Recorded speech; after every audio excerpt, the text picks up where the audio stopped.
Good morning everyone, welcome to the official YouTube channel of officer सारे 24/7। How are you all? तो एक बार जल्दी से मुझे बता दीजिए, इस audio and video both are okay? Are we good to go? Let me know in the session. And जितने भी लोग यहाँ पे ज्वाइन कर चुके हैं सेशन को, हाउ आर यू ऑल? चलिए, तो ये जो सेशन है हमारा, this is your morning session जो 7:30 AM पर होता है हमारा। बट आज due to certain reason I am taking at 10 AM because I was having a paid class, है ना, तो इसलिए थोड़ा सा आज के लिए टाइम हमने चेंज किया है सिर्फ और सिर्फ। और अगर मैं बात करूं रेगुलर, तो मंडे टू सैटरडे ये जो सेशन है आपका ये होगा in the morning, that is 7:30 AM। Regular time वही है आपका, सिर्फ और सिर्फ आज के लिए इसको चेंज किया है हमने। कितने बजे? 7:30 AM से we have change that to 10 AM। Okay, चलो तो let's start. This is the session of IEIFS। ये आपका कौन सा सीरीज है? This is your Lakshya series, जहां पे हर दिन एक पर्टिकुलर यूनिट को हम डिस्कस कर रहे हैं फॉर योर IEIFS सब्जेक्ट। और आज जो हमारी क्लास है, this is a 6th class. हमारी क्लास जो है ये क्या है? 6th क्लास है। और 6th क्लास यानी कि 6th यूनिट की बात हम करेंगे मॉड्यूल A के अंदर। और 6th यूनिट जो है वो कौन सा टॉपिक है आपका? It is your globalisation. ठीक है, इम्पैक्ट ऑन इंडिया। तो globalisation impact on India unit number 6 module A की आज हम बात कर रहे हैं। अब ये होता क्या है? अगर मैं बात करूं ग्लोबलाइजेशन की, तो इसके तुरंत बाद एक यूनिट आता है, दैट इज इकोनॉमिक रिफॉर्म्स। सबसे पहले अगर हम बात करते हैं तो इकोनॉमिक रिफॉर्म्स ही हैं जिसने ग्लोबलाइजेशन को इंट्रोड्यूस किया। सो पहले थोड़ा सा अंडरस्टैंड कर लेते हैं इस टॉपिक के बारे में, then we will move forward to the MCQs। और यहाँ पे अगर मैं बात करूं सबसे पहले इकोनॉमिक रिफॉर्म्स की, तो इकोनॉमिक रिफॉर्म्स का मतलब है there are certain changes in the economic policy have been done. हमारी जो लेटेस्ट इकोनॉमिक पॉलिसी है वो 1991 की है, जो कि LPG कहलाता है। LPG पॉलिसी आप बोल दो, न्यू इकोनॉमिक पॉलिसी बोल दो, इकोनॉमिक रिफॉर्म बोल दो, सारी चीजें एक ही है। ये किया क्यों गया था? काफी सारे रीजन थे इकोनॉमिक रिफॉर्म लाने के। उनमें से कुछ रीजंस ये थे कि हमारी कंट्री में सरकार के ऊपर फिस्कल डेफिसिट बढ़ता जा रहा था। जो सरकार ने बोरोइंग्स करी थी उनका बर्डन सरकार पे बढ़ रहा था। सेकेंड, कंट्री में इन्फ्लेशन यानी कि महंगाई बहुत तेजी से बढ़ती जा रही थी। थर्ड, हमारा बैलेंस ऑफ पेमेंट क्राइसिस था, यानी कि बैलेंस ऑफ पेमेंट में आउटफ्लो ज्यादा हो रहा था, इनफ्लो कम हो रहा था। तो फॉरेन करेंसी रिजर्व्स भी हमारे गिर रहे थे। और फॉरेन करेंसी रिजर्व सिर्फ और सिर्फ 14 डेज के लिए बचा था, 2 वीक्स के लिए बचा था। अगर वो भी खत्म हो जाता तो हमारे इंपोर्ट्स का पेमेंट भी नहीं कर पाते उस टाइम पे। और अपार्ट फ्रॉम दैट हमने देखा कि गल्फ वॉर की वजह से क्रूड ऑयल के प्राइसेस और ज्यादा बढ़ते जा रहे हैं, और उसने हमारे बैलेंस ऑफ पेमेंट को और क्राइसिस सिचुएशन में डाल दिया। अपार्ट फ्रॉम दैट हमने देखा जो पब्लिक सेक्टर अंडरटेकिंग्स हैं, सरकारी कंपनी जो है वो भी काम नहीं कर पा रही थी। क्यों नहीं कर पाई थी? क्योंकि सरकार खुद बर्डन में चल रहा था। तो ये सारी प्रॉब्लम्स इंडिया फेस कर रहा था 1990-1991 फाइनेंशियल ईयर में। और इन सब का सॉल्यूशन ढूंढने हम पहुंच गए हमारे इंटरनेशनल ऑर्गेनाइजेशंस के पास, जो कि है वर्ल्ड बैंक और IMF। अगर आप किसी इंटरनेशनल ऑर्गेनाइजेशन का मेंबर बनना चाहते हो, आप मतलब कोई भी कंट्री अगर इंटरनेशनल ऑर्गेनाइजेशन का मेंबर बनना चाहती है, तो उनको सर्टेन कंट्रीब्यूशन उस इंटरनेशनल ऑर्गेनाइजेशन में करनी होते हैं। अब ये जो इंटरनेशनल ऑर्गेनाइजेशन ये करते क्या है? जैसे कि मैं वर्ल्ड बैंक की बात करूं, तो वर्ल्ड बैंक अपनी मेंबर कंट्रीज को कंट्री के डेवलपमेंट के लिए, कंट्री के रिकंस्ट्रक्शन के लिए, कंट्री से पॉवर्टी खत्म करने के लिए लोन प्रोवाइड करता है। सिर्फ लोन नहीं देता, ग्रांट्स भी देता है, अनुदान भी देता है, फाइनेंशियल हेल्प भी करता है अपनी मेंबर कंट्रीज की, जो पुअर कंट्रीज होती हैं उनकी। अपार्ट फ्रॉम दैट अगर मैं IMF की बात करूं, इंटरनेशनल मॉनेटरी फंड हमारा है, ये हेल्प करता है अपनी मेंबर कंट्रीज को इकोनॉमिक क्राइसिस सिचुएशन से बाहर आने में। जब भी कोई ऐसी कंट्री है जो balance of payment crisis, economic crisis face करता है, तो उनको ये फाइनेंशियल हेल्प करता है, उनको ये एडवाइस भी देता है कि क्या चेंजेस आप अपनी पॉलिसी के अंदर करो जिससे you will get benefit out, है ना। और ये काम करता है IMF। तो जब इंडिया इतनी सारी प्रॉब्लम फेस कर रहा था, तो हम हेल्प मांगने पहुंच गए वर्ल्ड बैंक और IMF से। और इन्होंने कहा ठीक है, अच्छा है, हम हेल्प करेंगे, but there is a condition. अगर इंडिया अपनी पॉलिसीज को चेंज करता है तो हम हेल्प करेंगे, अदरवाइज नहीं। और पॉलिसी चेंज करवाने से IMF का मतलब था अपने रूल्स रेगुलेशंस को हटाओ, लोगों को बिजनेस करने दो आपकी कंट्री में, या फिर आप खुद नहीं कर रहे हो तो बाहर की कंपनीज को आपकी कंट्री में आने दो, जो आपके रिसोर्सेज को यूटिलाइज करेगा, जो आपकी अर्निंग्स को बढ़ाएगा। और यहां पे IMF ने कहा कि आपको करना होगा लिबरलाइजेशन। लिबरलाइजेशन का मतलब टू रिमूव और to liberal rule regulation restrictions, और वो इंडिया ने किया। और साथ ही में कहा प्राइवेटाइजेशन करो, पब्लिक ओनरशिप को ट्रांसफर कर दो प्राइवेट ओनरशिप पे, ताकि कंपटीशन होगा प्लस आपका जो काम सरकार नहीं कर पा रही है, सरकार के सिक यूनिट्स हैं, उनको रिवाइव भी हम कर पाएंगे। ये कंडीशन रखी थी वर्ल्ड बैंक और IMF ने, और इंडिया के पास कोई और ऑप्शन था नहीं, हमें ये कंडीशन फॉलो करनी पड़ी, और कंडीशन फॉलो करा तो हम लेकर आए इकोनॉमिक रिफॉर्म, जो कि था आपका LPG, liberalisation, privatisation, globalisation. Clear? अब अगर मैं बात करूं लिबरलाइजेशन प्राइवेटाइजेशन की, तो लिबरलाइजेशन में हमने रूल्स, रेगुलेशंस, रेस्ट्रिक्शंस को हटाया या कम किया, और प्राइवेटाइजेशन में पब्लिक ओनरशिप को प्राइवेट ओनरशिप में भेजा। इन दोनों से आता है ग्लोबलाइजेशन। इनसे फिर हमें ग्लोबलाइजेशन देखने को मिला। Globalisation means to link Indian economy with the world economies. आपने इंडियन इकोनॉमी को वर्ल्ड इकोनॉमीज के साथ जोड़ दिया, और कैसे जोड़ा? आपने अलाउ कर दिया, अब आपकी इकोनॉमी ओपन है, there is no restrictions on the export and import of goods and services, और इस तरीके से इंडियन इकोनॉमी बन गया ओपन। अब ग्लोबलाइजेशन के जितने फायदे हैं उसके कंपैरिजन में कुछ नुकसान तो हैं ही।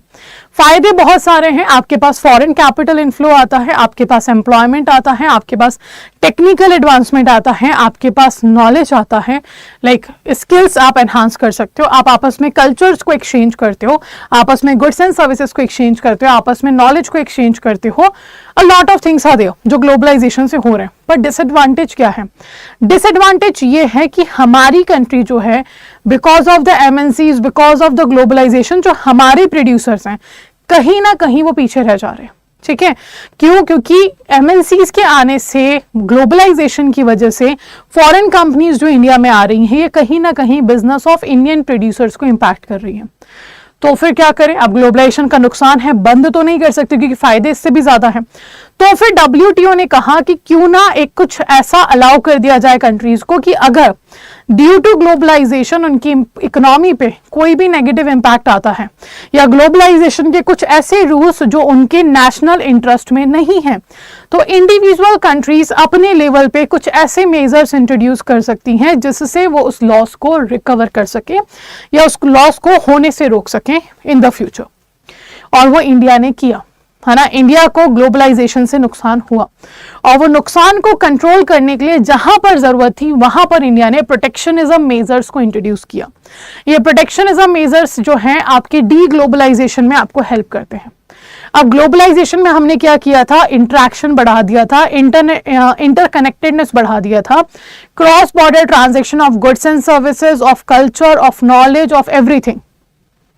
हमने ग्लोबलाइजेशन में इसको बढ़ाया था। अब उसी को हम धीरे धीरे कम कर रहे हैं। जो इंटरेक्शन बढ़ा था उसको धीरे धीरे खत्म करने की कोशिश कर रहे हैं वहां पर जहां पर जरूरत है। तो ये कहलाता है डी ग्लोबलाइजेशन। और कैसे कर रहे हैं? प्रोटेक्शनिज्म मेजर्स को यूज करके। तो ये हो गया basic understanding of your topic कि इकोनॉमिक रिफॉर्म्स हैं क्या, क्यों लेकर आए। सेकंड, ग्लोबलाइजेशन है क्या, इसके एडवांटेजेस हैं तो इसके डिसएडवांटेजेस भी हैं।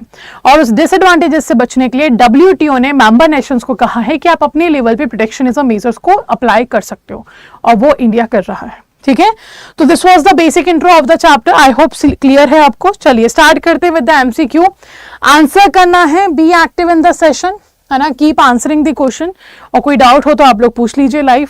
ठीक है, चलिए। So first question you have here जो कि पूछ रहा है, which among the following statement is not true for globalisation.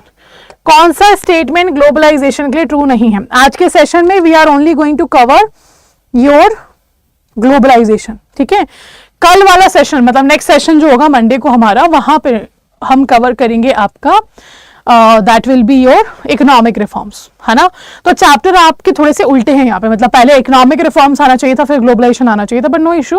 Unit 6 आपका ग्लोबलाइजेशन है, यूनिट 7 आपका इकोनॉमिक रिफॉर्म्स है। चलिए, now which among the following statement is not true for globalisation. पहला कह रहा है कि workers are denied for their rights because labour law were not implemented. Second is saying it helped in creating several jobs in service sector. Third is saying people having wealth, skills and education were not benefited from globalization. Globalization has unequal benefits. So अगर not true पूछ रहा है तो let's say elimination method use करते हैं। हर question में elimination method use करने की कोशिश करा करो जहां पे आपको ये कंफर्म है कि ये तो नहीं हो सकता। लाइक आई एम कंफर्म कि ये तो नेगेटिव नहीं है, मतलब ये नॉट ट्रू स्टेटमेंट नहीं है, ये तो ट्रू है। ग्लोबलाइजेशन के अनइक्वल बेनिफिट हैं। जैसे छोटा सा एग्जांपल मैं आपको यहाँ पे दूं, अगर इंडिया में आप बात कर रहे हो, in India you will find कोई भी एमएनसी ग्लोबलाइजेशन जब हो रहा है तो वो रूरल एरियाज में नहीं जाना चाह रही, वो अर्बन एरियाज या मेट्रो एरियाज में आ रही हैं। तो अर्बन एरियाज या मेट्रो सिटीज में जब ये कंपनीज आ रही हैं, ग्लोबलाइजेशन से फंड आ रहा है, तो इकोनॉमिक गैप बढ़ता जा रहा है। What is economic gap? Difference between the economies, कि rich is becoming richer, poor is becoming poor. ये अमीर और गरीब का जो गैप है ना, वो इकोनॉमिक रिफॉर्म हो जाएगा, इकोनॉमिक गैप हो जाएगा, सॉरी, है ना। तो वो आपका अनइक्वल बेनिफिट कंट्री में है बिकॉज ऑफ द ग्लोबलाइजेशन।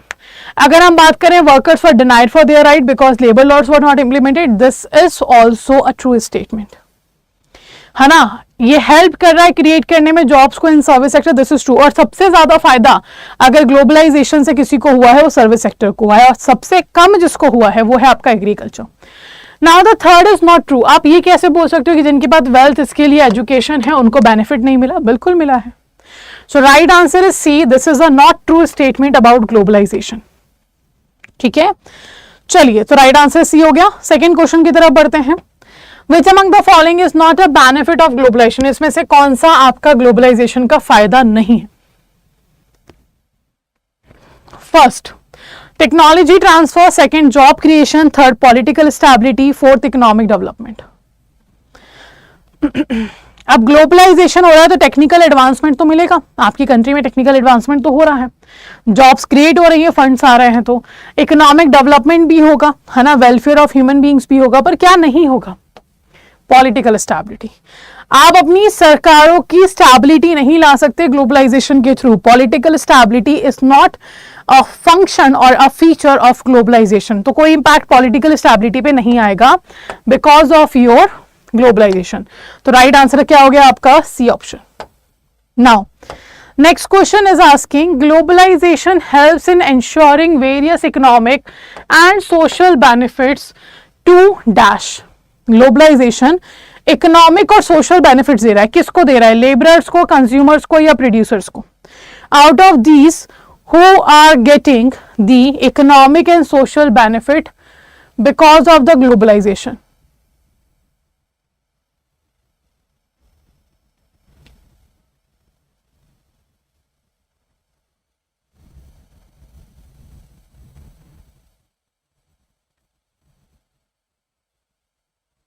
बताइए।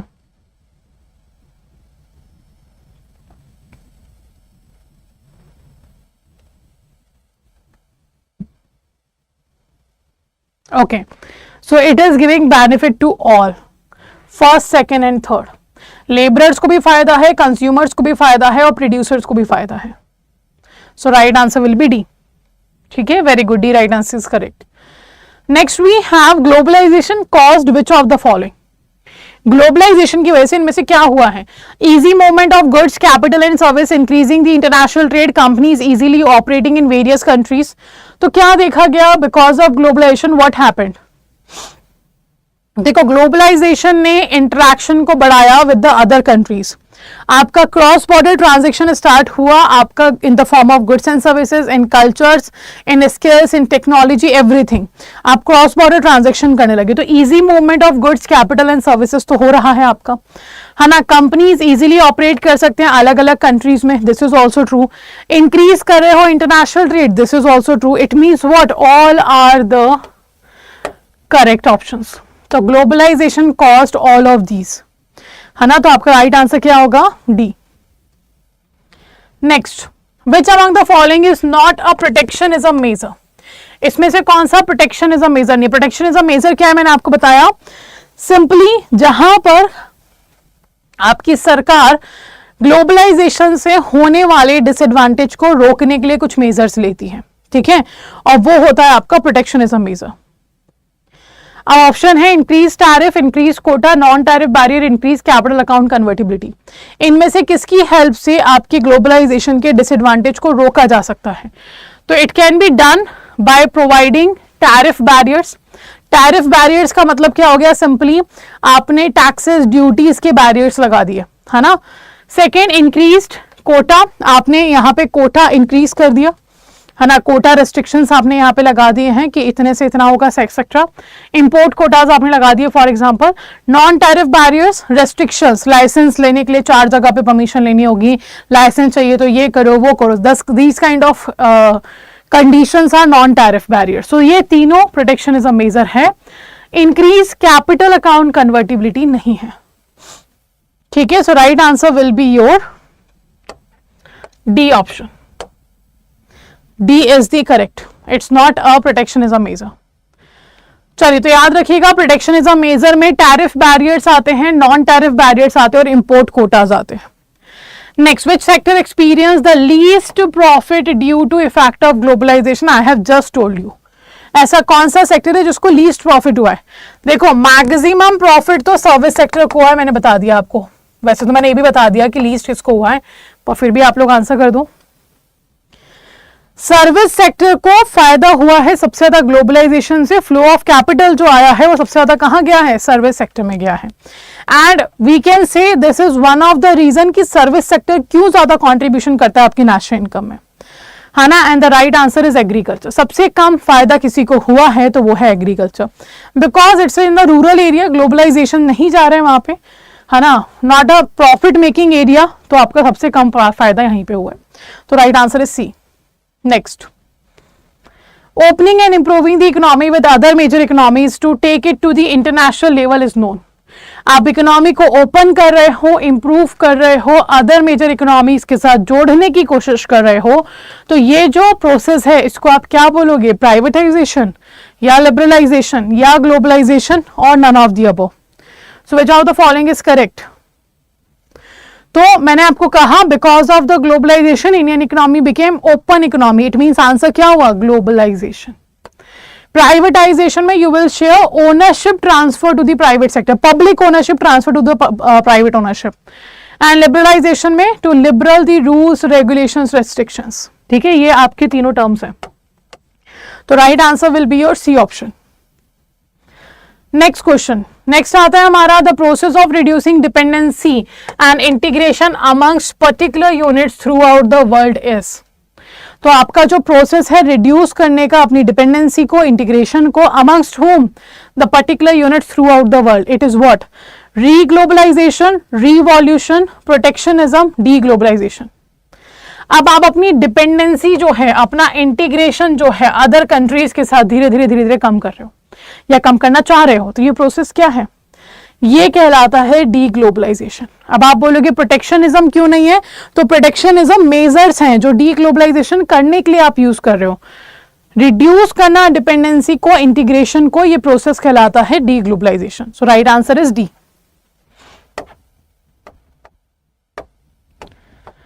चलिए next question we have, what are the benefits of globalisation? Globalisation के बेनिफिट्स क्या है? These are the option. Use of innovative and technology, low production cost, get access to various new cultures. Out of these option, which of the following is the benefit of globalization? तो देखो याद रखिएगा, globalisation के benefits हैं पर disadvantages भी हैं, loss भी हैं. ठीक है, इट्स नॉट लाइक कि ग्लोबलाइजेशन जब हमने किया तो सिर्फ फायदा ही फायदा हुआ है, नुकसान भी हुआ है. So which of the following is correct? And the right answer will be D. आपका इनोवेशन और टेक्नोलॉजी को यूज कर रहे हो, लो प्रोडक्शन कॉस्ट है आपके पास और एक न्यू कल्चर का एक्सेस आपको मिल गया. So all these are the benefits of your globalisation. तो राइट आंसर क्या हो जाएगा? D. Next, what are the challenges of globalisation? इनमें से कौन से चैलेंजेस ग्लोबलाइजेशन ने फेस किए हैं? The exploitation of foreign workers, the difficulty in expansion of MNC. ठीक है, apart from that the next question is saying, next option is saying you have high charges in export taxes. बताइए इनमें से क्या challenges जो है वो globalisation ने फेस किए? तो sorry, what are the challenges of globalisation? Globalisation के चैलेंजेस क्या है? देखो एक चैलेंज तो यही हो गया, एक्सप्लॉयटेशन ऑफ फॉरेन वर्कर्स तो हो रहा है ना, because of the globalisation exploitation of foreign workers तो हो रहा है. डिफिकल्टी है expansion of MNCs, this is also seen. High charges हैं एक्सपोर्ट टैक्सेस में, this is also seen. So all are the challenges. Globalisation में ये सारे चैलेंजेस जो हैं हम फेस करेंगे. आपका फॉरेन वर्कर जो है एमएनसीज यहाँ पर आ रही हैं, है ना, so obviously foreign workers exploit हो सकते हैं. चांसेस है, मतलब चैलेंजेस आप फेस कर सकते हो. एक्सपांशन ऑफ एमएनसी में डिफिकल्टी हो सकता है when you are going to the new market, foreign market में आप एंटर कर रहे हो. High charges in the export taxes can be there. Good morning everyone, welcome to the official YouTube channel of Officer Saturday 24/7. So first of all, let me know कैसे हो आप सभी लोग, how are you all, and also let me know is audio video both are okay, are we good to go? So let's start the session. ये जो session है हमारा, this is your Lakshya series, और लक्ष्य सीरीज में हम discuss कर रहे हैं every day the one particular chapter of your module A. जैसे ही हमारा मॉड्यूल ए कंप्लीट होगा, we will move forward to the module B, then C and D. अगर मैं बात करूं लक्ष्य सीरीज की, तो इसी से रिलेटेड एक इंपॉर्टेंट इन्फॉर्मेशन मुझे आपको देनी है, that we have also started a Lakshya batch, जो कि आपका स्टार्ट हो चुका है 8 दिसंबर से, जहां पे ऑलरेडी आरबीडब्ल्यूएम का ओरिएंटेशन क्लास हो चुकी है, और आज जो है आरबीडब्ल्यूएम का फर्स्ट डेमो क्लास आपको देखने को मिलेगा on the officer Saturday 24/7 channel पे. That will be free of cost available, and कल से यानी कि आपका ट्यूसडे से आपके जो क्लासेस हैं वो सिर्फ और सिर्फ पेड कैंडिडेट्स के लिए अवेलेबल होंगी. If you are thinking about enrolling, कि सब कुछ कराया मिल जाए, R&D ना करनी पड़े, वेस्ट ना करना पड़े अपना टाइम, और वो सब मिल जाए जो पेपर क्वालिफाई करवा सकता है, तो एक बार डेमो सेशन जरूर देख लीजिएगा शाम को 6 बजे only on officer Saturday 24/7 channel पे.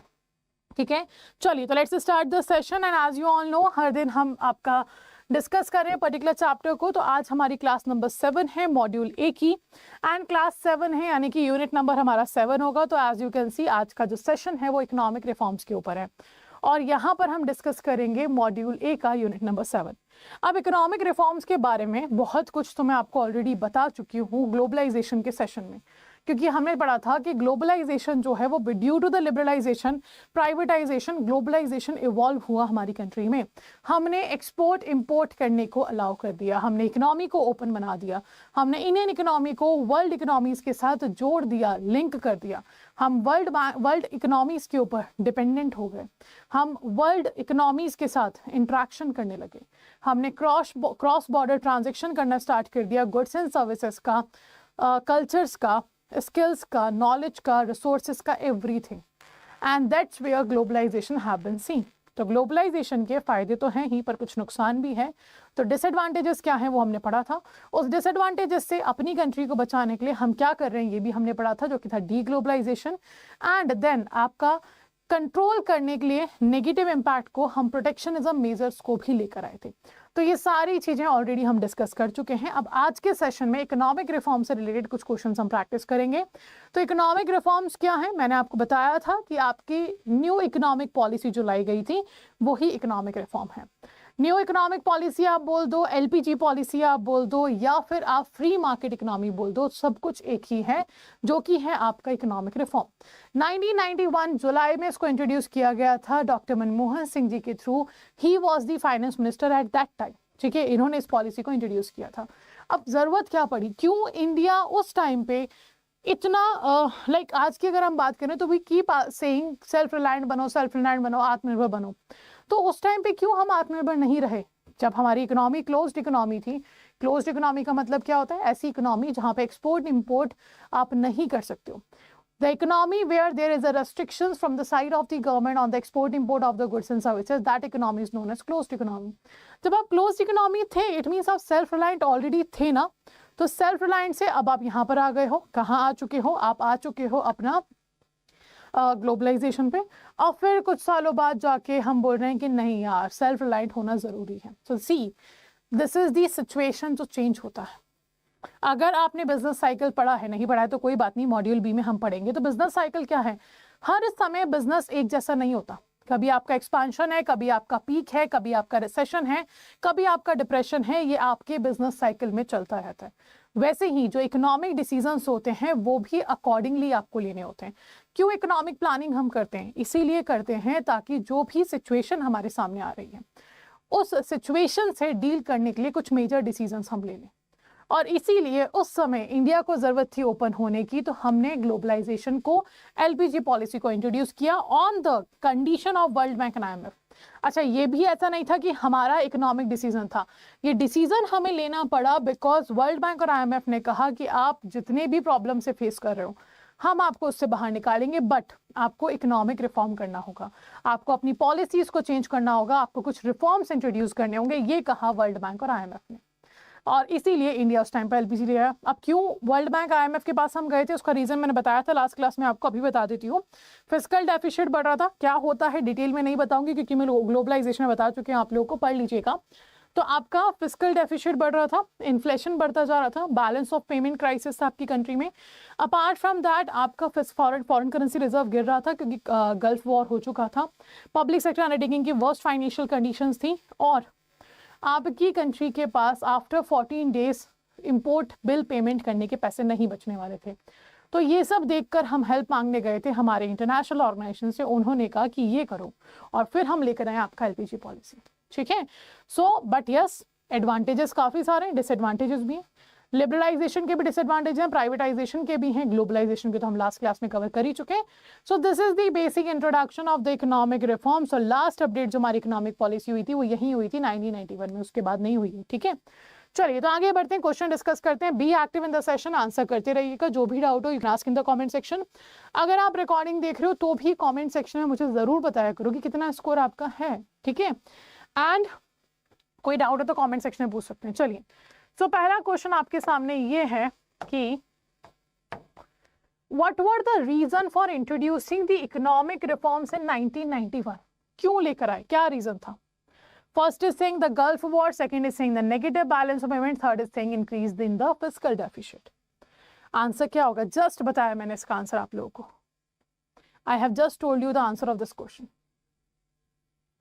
क्यों हम 1991 का इकोनॉमिक रिफॉर्म लेके आए थे?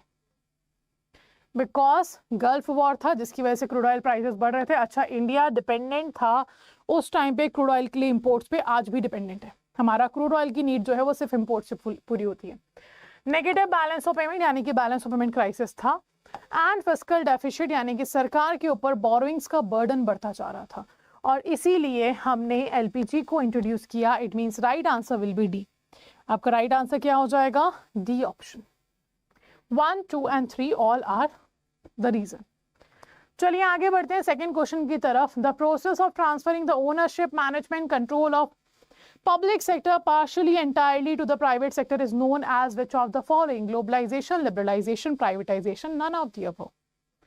बताइए, वो प्रोसेस जहां पे आप ट्रांसफर कर रहे हो ओनरशिप को, ट्रांसफर कर रहे हो मैनेजमेंट को, ट्रांसफर कर रहे हो कंट्रोल को पब्लिक सेक्टर सरकार से, पार्शली या फिर इंटायरली, या तो थोड़ा या फिर पूरा, किसके पास? प्राइवेट सेक्टर के पास। इस प्रोसेस को आप क्या बोलोगे? तो it's a very simple question यार, प्राइवेटाइजेशन। सिंपल, ये क्या हो गया आपका? प्राइवेटाइजेशन। तो जब भी आप क्या कर रहे हैं, व्हेनेवर आपका सरकार जो है वो अपने यहाँ पर ओनरशिप को, मैनेजमेंट को, कंट्रोल को प्राइवेट सेक्टर को दे रहा है, ट्रांसफर कर रहा है, तो दैट्स अ प्राइवेटाइजेशन। और इसी प्राइवेटाइजेशन की वजह से आज इंडिया मिक्स्ड इकोनॉमी है। ठीक है, तो right answer is C. Next, which is not one of the primary pillar of the 1991 economic reform। इनमें से कौन सा प्राइमरी पिलर नहीं है 1991 के इकोनॉमिक रिफॉर्म में? Automation, liberalization, globalization, privatisation.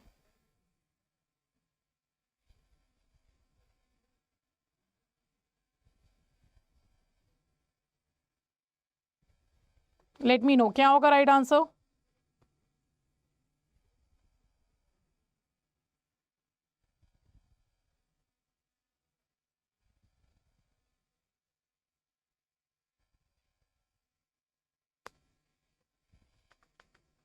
चलिए, तो right answer very good, LPG है, लिबरलाइजेशन, प्राइवेटाइजेशन, ग्लोबलाइजेशन तो है, ऑटोमेशन नहीं है।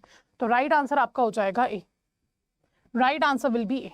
ठीक है, नेक्स्ट क्वेश्चन आता है हमारा, which of the following concept was not a part of the economic reform under new economic policy 1991? इनमें से कौन सा पार्ट नहीं है इकोनॉमिक रिफॉर्म का under the new economic policy 1991? Centralization, liberalization, globalization, privatization. क्या होगा आपका right answer? A, B, C और डी। तो इट्स वेरी ऑब्वियस, आपका एलपीजी है, सेंट्रलाइजेशन नहीं है। सेंट्रलाइजेशन एक पावर होता है जहां पे सेंट्रल अथॉरिटी जो है वो सारी डिसीजंस ले लेती है और just you have to follow this decision, वो होता है centralisation. So right answer is your A, ये आपका पार्ट नहीं है इकोनॉमिक रिफॉर्म का। Now, which of the following has have occurred in India after its liberalization of economic policy 1991? 1991 की जो इकोनॉमिक पॉलिसी आई थी उसके बाद इंडिया में क्या हुआ? इनमें से क्या हुआ? पहला बोल रहा है कि एग्रीकल्चर का शेयर इंक्रीज हुआ, दूसरा बोल रहा है कि इंडिया का एक्सपोर्ट जो था वो इंक्रीज हुआ वर्ल्ड में, थर्ड बोल रहा है एफडीआई इनफ्लो इंक्रीज हुआ है, फोर्थ बोल रहा है इंडिया का फॉरेन एक्सचेंज रिजर्व इंक्रीज हुआ है। अब इन चार स्टेटमेंट में से आपको क्या लगता है क्या इम्पैक्ट हुआ है लिबरलाइजेशन का on the economy of our country?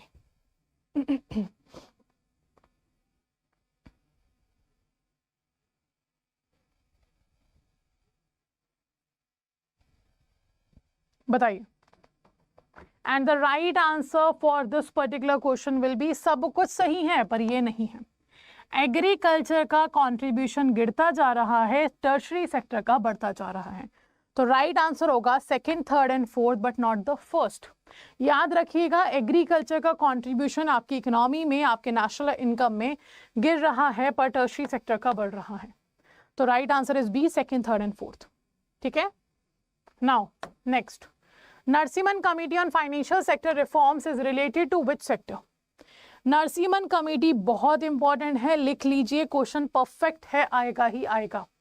अगर मैं नरसिम्हन कमेटी की बात करूं तो ये आज जो आपका चैप्टर है मॉड्यूल ए का, इसमें तो सिर्फ हम पढ़ते हैं कि कौन से सेक्टर से रिलेटेड है। मॉड्यूल सी में नरसिम्हन कमेटी 1, नरसिम्हन कमेटी 2 दोनों के रिकमेंडेशंस दिए गए हैं, वहां से डेफिनेटली क्वेश्चन आता है। और उन रिकमेंडेशन को फॉलो करके सरकार ने क्या मेजर्स लिए, सरकार ने क्या अपडेशंस किए, वहां से भी क्वेश्चन आता है। तो module C unit number A, और sorry unit number 20 Indian financial system overview में ये आपको पढ़ना है। ठीक है, चलिए। एंड द रीजन इज, जो किस सेक्टर से रिलेटेड है, दैट्स अ बैंकिंग सेक्टर। इस नरसिम्हन कमेटी ने बहुत कुछ कहा, सीआरआर को कम करो, एसएलआर को कम करो, बैंक्स का सुपरविजन बढ़ाओ, प्राइवेट सेक्टर बैंक्स को लेकर आओ, कंपटीशन लेकर आओ, all were the recommendation of Narasimhan committee. तो बहुत कम मैंने बताए हैं, इससे भी डबल और ट्रिपल रिकमेंडेशंस थे और वो फॉलो किए गए। ठीक है, तो right answer is B. Next, what was the primary outcome of liberalization and privatization initiative under the new economic policy 1991 followed by Indian government? अब आपको आंसर करना है यहाँ पे कि प्राइमरी आउटकम आपका क्या था लिबरलाइजेशन एंड प्राइवेटाइजेशन का इनिशिएटिव का ऑन योर इंडियन इकोनॉमी। बताइए।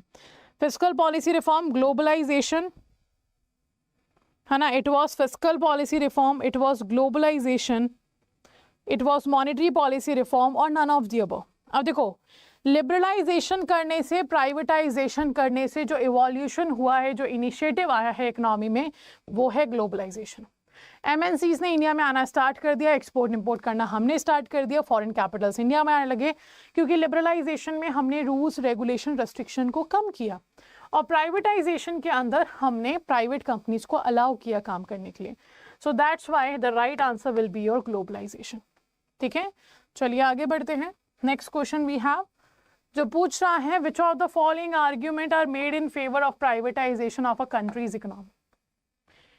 यहां पे पूछा जा रहा है इसमें से कौन सा argument have been made in favor of privatization of country's economy. It helps to revive sick public sector units. It create a competitive environment for business. It helps to protect the sovereign of consumer.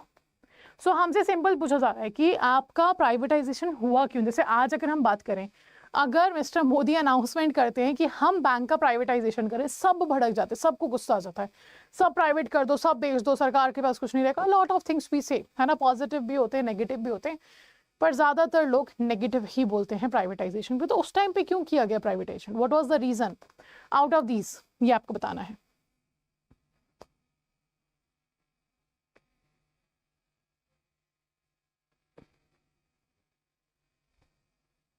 क्या होगा right answer?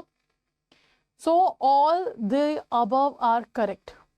आपके sick public sector units को फिर से पटरी पे लाने में हेल्प करता है, कॉम्पिटिटिव एनवायरनमेंट क्रिएट करता है, आपका प्रोटेक्ट करता है sovereign of consumer. It means right answer is D. All are the reasons और all are the plus points जो कि दिए गए, आर्ग्यूमेंट दिए गए किसके फेवर में, प्राइवेटाइजेशन के फेवर में। ठीक है, now what is the full form of LPQ system that existed before the onset of the new economic policy 1991? क्या है आपका फुल फॉर्म LPQ का? सो LPQ आपको मैंने बताया था कि लिबरलाइजेशन जब हुआ है ना, तो ये ऐसा कहा जाता है that LPQ used to be, है ना, it's a thing of a past, कि कभी हुआ करता था हमारे देश में, वो वाला सीन है LPQ का। तो जब आपकी कंट्री में LPG, हमारी कंट्री में सॉरी LPG नहीं आया था, तब हमने देखा कि बहुत सारे रूल्स रेगुलेशंस रेस्ट्रिक्शंस हैं। आपको इंडिया में बिजनेस स्टार्ट करना है, काफ़ी सारी मिनिस्ट्रीज़ के परमिशन आपको लेनी होगी, देन काफ़ी सारे डिपार्टमेंट्स के परमिशन लेने होंगे, काफ़ी सारा करप्शन भी हुआ करता था कंट्री में, और काफ़ी सारी चीज़ें थी, सालों लग जाते थे लाइसेंस मिलने में। अब चलो लाइसेंस मिल गया तो रेस्ट्रिक्शन लगाए थे, इससे ज़्यादा प्रोडक्शन आप नहीं करोगे, इससे ज़्यादा कॉन्ट्रीब्यूशन आपका नहीं होगा। तो बहुत सारी चीज़ें थी, इन सबको लिबरलाइजेशन ने हटाया, और जब हटाया तो उसको हमने बोला licence permit and quota raj. So the licence permit and quota raj became a thing of a past. Past की एक चीज होगी कि कभी ऐसा हुआ करता था हमारी कंट्री में। So the right answer will be A, licence quota and permit Raj. ठीक है, चलिए next question. Which of the following is not a part of the structural adjustment program under the new economic policy 1991? अब आप देखिए हमारी last economic policy 91 में आई थी, तो क्या हमें लगता नहीं है कि आज के टाइम पे जो इकोनॉमिक सिचुएशन है तो पॉलिसी में अपडेट्स होने चाहिए?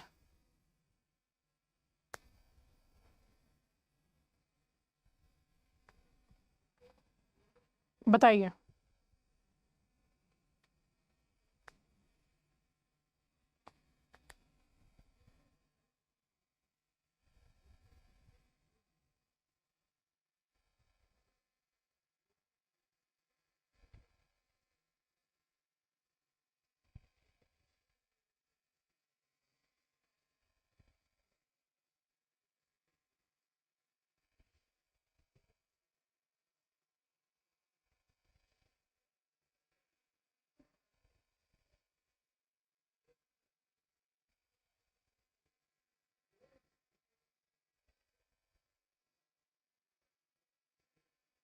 Okay, so the right answer here will be your simple balance of payment adjustment. ये आपका स्ट्रक्चरल एडजस्टमेंट नहीं है NEP पॉलिसी के अंदर, that is new economic policy. तो राइट आंसर आपका क्या हो जाएगा? That will be C, balance of payment adjustment. Good morning everyone, welcome to the official YouTube channel of Officers Survey 24/7. So before starting the session, those candidates who have joined us here, जितने भी लोगों ने यहाँ पे हमें join कर लिया है, एक बार जल्दी से बता दीजिए इस audio and video both are okay, are we good to go? So this is your session for IEIFS, Indian economy in financial system का ये सेशन है। As you know this is your paper 1 for JIB exam. तो मई 2024 की preparation हम लोगों ने start कर दी है, जहाँ पे इन द लक्ष्य सीरीज़ हम डिस्कस कर रहे हैं particular unit in a single day. हर दिन एक यूनिट को हम यहाँ पे डिस्कस कर रहे हैं, and in this particular session हम जो डिस्कस करेंगे that will be your class number 8, है ना। आज का जो सेशन होगा हमारा क्लास नंबर 8 होगा। इस पर्टिकुलर क्लास में we are going to discuss a lot of things regarding your chapter number 8 of module A. If I talk about this subject, this is a subject which have 45 units in 4 modules. अगर मैं module A की बात करूँ तो module A आपका cover करता है 11 units को, जिसमें से आज हम डिस्कस करने वाले हैं 8th unit. So before starting the session I will be your mentor for IEIFS, and ये सेशन जो है रेगुलर बेसिस पे 7:30 इन द मॉर्निंग आपको मिलेगा ओनली ऑन ऑफिसर्स सर्वे 24/7 पे। अगर आज से पहले वाले 7 सेशंस आपने नहीं देखे हैं तो go to the playlist of the channel, और प्लेलिस्ट में आपको सारे सेशंस मिल जाएंगे जो आज तक मई 2024 के लिए हमने लिए हैं। ठीक है, so this is how you can check all the session. So let's start this session, और आज का जो हमारा टॉपिक होगा that is foreign trade policy, foreign investment and economic development. तो पहले तो हर सेशन की तरह हम इस टॉपिक के बारे में बात करेंगे, and then we will move to the MCQ।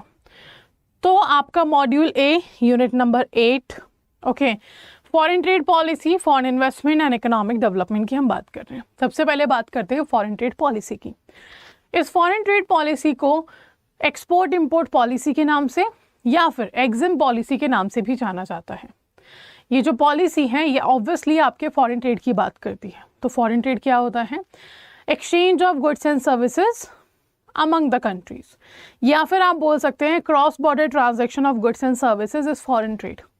या फिर आप बोल सकते हैं selling and purchasing of goods from one country to another is foreign trade, या फिर आप बोल सकते हैं export and import of goods and services from one country to another is foreign trade. और इसी एक्सपोर्ट इंपोर्ट के लिए, सेलिंग परचेजिंग के लिए, क्रॉस बॉर्डर ट्रांजैक्शन के लिए हमने बनाया है फॉरेन ट्रेड पॉलिसी। हमने मीन्स इंडियन गवर्नमेंट ने। अगर मैं बात करूँ एक्सपोर्ट्स की, तो export means selling goods to abroad. Imports की बात करें तो परचेजिंग गुड्स फ्रॉम अब्रॉड। जब आप दूसरे देशों में बेच रहे हो वो आपका एक्सपोर्ट है, जब आप दूसरे देशों से खरीद रहे हो वो आपका इंपोर्ट है।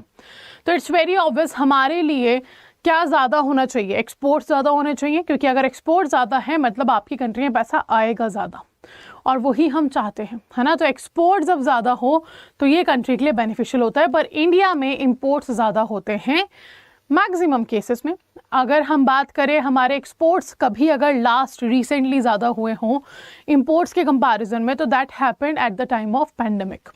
और वो इसलिए नहीं क्योंकि हमने बेचना ज़्यादा शुरू कर दिया था, एक्सपोर्ट करना ज़्यादा शुरू कर दिया था, वो इसलिए क्योंकि हमने उस पीरियड में इंपोर्ट कम किया था। आपको पता है लॉकडाउन था, इंडस्ट्रीज बंद थी, लोगों के पास पैसा नहीं था, डिमांड नहीं कर रहे थे, तो उस टाइम पे आपके इंपोर्ट गिर गए थे और इसीलिए आपका एक्सपोर्ट ज़्यादा हुआ था। आफ्टर 17 ईयर्स, 17 साल के बाद export was more than imports हमारी कंट्री में।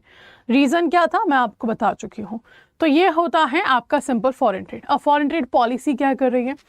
First of all foreign trade policy government of India बनाता है, और गवर्नमेंट ऑफ इंडिया इस फॉरेन ट्रेड पॉलिसी को 5 साल के लिए बनाता है। 2015 to 20 वाली फॉरेन ट्रेड पॉलिसी आपकी बुक के अंदर दी गई है, वही हमें पढ़नी है। हालांकि 20 से 25 वाली पॉलिसी भी लॉन्च हो चुकी है अब, बट नहीं, हमें क्या करना है 15 to 20 वाला पढ़ना है। रीज़न आपकी बुक में वही दिया गया है। अगर IIBF इसमें से अपडेट करके रीसेंट वाली फॉरेन ट्रेड पॉलिसी के बारे में बात करता है, तो IIBF एग्ज़ाम के पहले एक नोटिस इशू करेगा जिसके अंदर हमें उसमें अपडेशंस बता देगा। जैसे कि अगर मैं लास्ट टाइम की बात करूं तो लास्ट टाइम जो अपडेशंस हुए थे आपके सिलेबस में, बिकॉज यू नो IIBF ने जो बुक दी है दैट हैव बीन प्रिंटेड, आपका फिजिकल बुक्स के फॉर्म में वो इशू किया गया। वो syllabus on the every month can not be changed, है ना। तो जो बुक के अंदर दिया है वही हमें पढ़ना है। बट यस, एग्ज़ाम के पहले अगर वो पुराना डेटा ना पूछ के नया डेटा पूछते हैं तो आपको नोटिस में दिया जाता है, जो कि इस बार भी था कुछ सर्टेन टॉपिक्स के लिए। वो सर्टेन टॉपिक्स थे आपके इनविट्स एंड REITS। इन दोनों के अमाउंट जो चेंज हुए थे वो अपडेशन एग्ज़ाम के पहले एक नोटिस में दे दिया था कि IIBF ने कि ये चीज़ें आपको कवर करनी है इन द अपडेटेड सिलेबस, ठीक है। बट फॉरेन ट्रेड पॉलिसी के बारे में कुछ नहीं दिया था इस बार। हो सकता है मई 2024 में दे दे, हो सकता है नहीं दे। तो जब तक ये अपडेट IIBF नहीं बोलता है कि रीसेंट वाली पॉलिसी पढ़ो, तब तक हमें वो ही पढ़नी है जो आपकी बुक के अंदर दी गई है, ठीक है। चलिए यहाँ पे ये तो खत्म हुआ, फॉरेन ट्रेड पॉलिसी 5 साल के लिए होती है। अब दूसरी चीज़, फॉरेन ट्रेड पॉलिसी बनाता है गवर्नमेंट ऑफ इंडिया ऑब्वियसली। कौन सी ministry? Ministry of commerce and industry. Ministry of commerce and industry के अंडर एक एक्ट आता है that is foreign trade regulation and development act 1992। इस एक्ट के अंदर फॉरेन ट्रेड पॉलिसी का रेगुलेशन बताया गया है। इसके बाद अगर मैं बात करूं तो यू विल फाइंड आउट कि फॉरेन ट्रेड पॉलिसी को चलाने के लिए सरकार ने एक पोस्ट बनाई है that is DGFT, director general of foreign trade. तो इस एक्ट के अंदर फिर आते हैं हमारे पास director general of foreign trade, और director general of foreign trade की फॉरेन ट्रेड को पॉलिसी को इम्प्लीमेंट करने में, फॉर्मुलेट करने में हेल्प करता है पहला CBDT। What is CBDT? Not the CBDT, CBIC actually, Central Board of Indirect Taxes and Custom। Second आपका आता है RBI जो हेल्प करता है, और थर्ड आते हैं आपके स्टेट डिपार्टमेंट्स। तो administration of foreign trade policy की बात करो तो सबसे पहले आएगा government of India. Under government of India आपका आएगा ministry of commerce and industry. Ministry of commerce and industry के अंदर आता है आपका foreign trade regulation and development act 1992। Then आता है आपका DGFT, director general of foreign trade, and DGFT के अंदर आता है आपका CBIC, RBI and state department. इस तरीके से हायरार्की बनाई गई है जो कि फॉरेन ट्रेड पॉलिसी को इम्प्लीमेंट, फॉर्मुलेट, फीडबैक लेना, इवैल्यूएशन करना एक्सेट्रा सब कुछ करता है आपका government, clear. So this is the foreign trade policy. ये आपको बताता है किन गुड्स का ट्रेड किया जा सकता है, किन गुड्स का ट्रेड नहीं किया जा सकता, कौन से प्रोहिबिटेड आइटम्स हैं, कौन से नॉन प्रोहिबिटेड आइटम हैं, कौन से फ्री आइटम्स हैं, etcetera everything have been defined. कोई स्कीम ऐसी है जो एक्सपोर्ट को प्रमोट कर रहा है, कोई स्कीम ऐसी है जो इंपोर्ट को रिड्यूस कर रहा है, वो सारी चीज़ें फॉरेन ट्रेड पॉलिसी में दी जाती हैं। ठीक है, चलो तो ये तो हुआ बहुत फॉरेन ट्रेड पॉलिसी के बारे में। अब बात कर लेते हैं foreign investment. Foreign investment means simply आप दूसरी कंट्री में जाकर इन्वेस्टमेंट कर रहे हो। तो इसके तरीके हैं foreign direct investment, foreign institutional investment, foreign portfolio investment, American depository receipt, global depository receipt, Indian depository receipt, external commercial boring etcetera. ये वो मैथड्स हैं जिसके थ्रू आप फॉरेन ट्रेड कर सकते हो, ये वो मैथड है जिसके थ्रू आप फॉरेन इन्वेस्टमेंट कर सकते हो from one country to another. ठीक है, देन आता है नेक्स्ट हमारा economic development. Now what is economic development? Economic development means simply, अच्छा ये सारे इन्वेस्टमेंट ना हम पढ़ेंगे, जब आप कॉन्सेप्चुअल क्लास पढ़ोगे वहाँ पे इन डिटेल हम इनको पढ़ेंगे। नाउ इकोनॉमिक डेवलपमेंट क्या है? Economic development when in the country GDP is increasing, आपकी कंट्री की जीडीपी इंक्रीज हो रही है। जीडीपी का बढ़ना मतलब प्रोडक्शन का बढ़ना। तो जब जीडीपी बढ़ता है वो आपका इकोनॉमिक ग्रोथ है।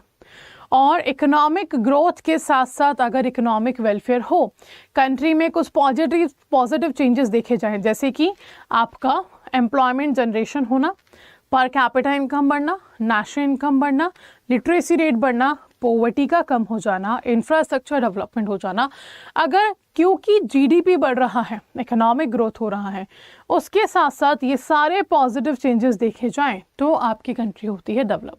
तो economic development means economic growth plus economic welfare. ठीक है, तो ये था इंट्रोडक्शन अबाउट योर चैप्टर। अब स्टार्ट करते हैं एमसीक्यू के फॉर्म में। So you have to answer here कौन सा ऑप्शन करेक्ट होगा।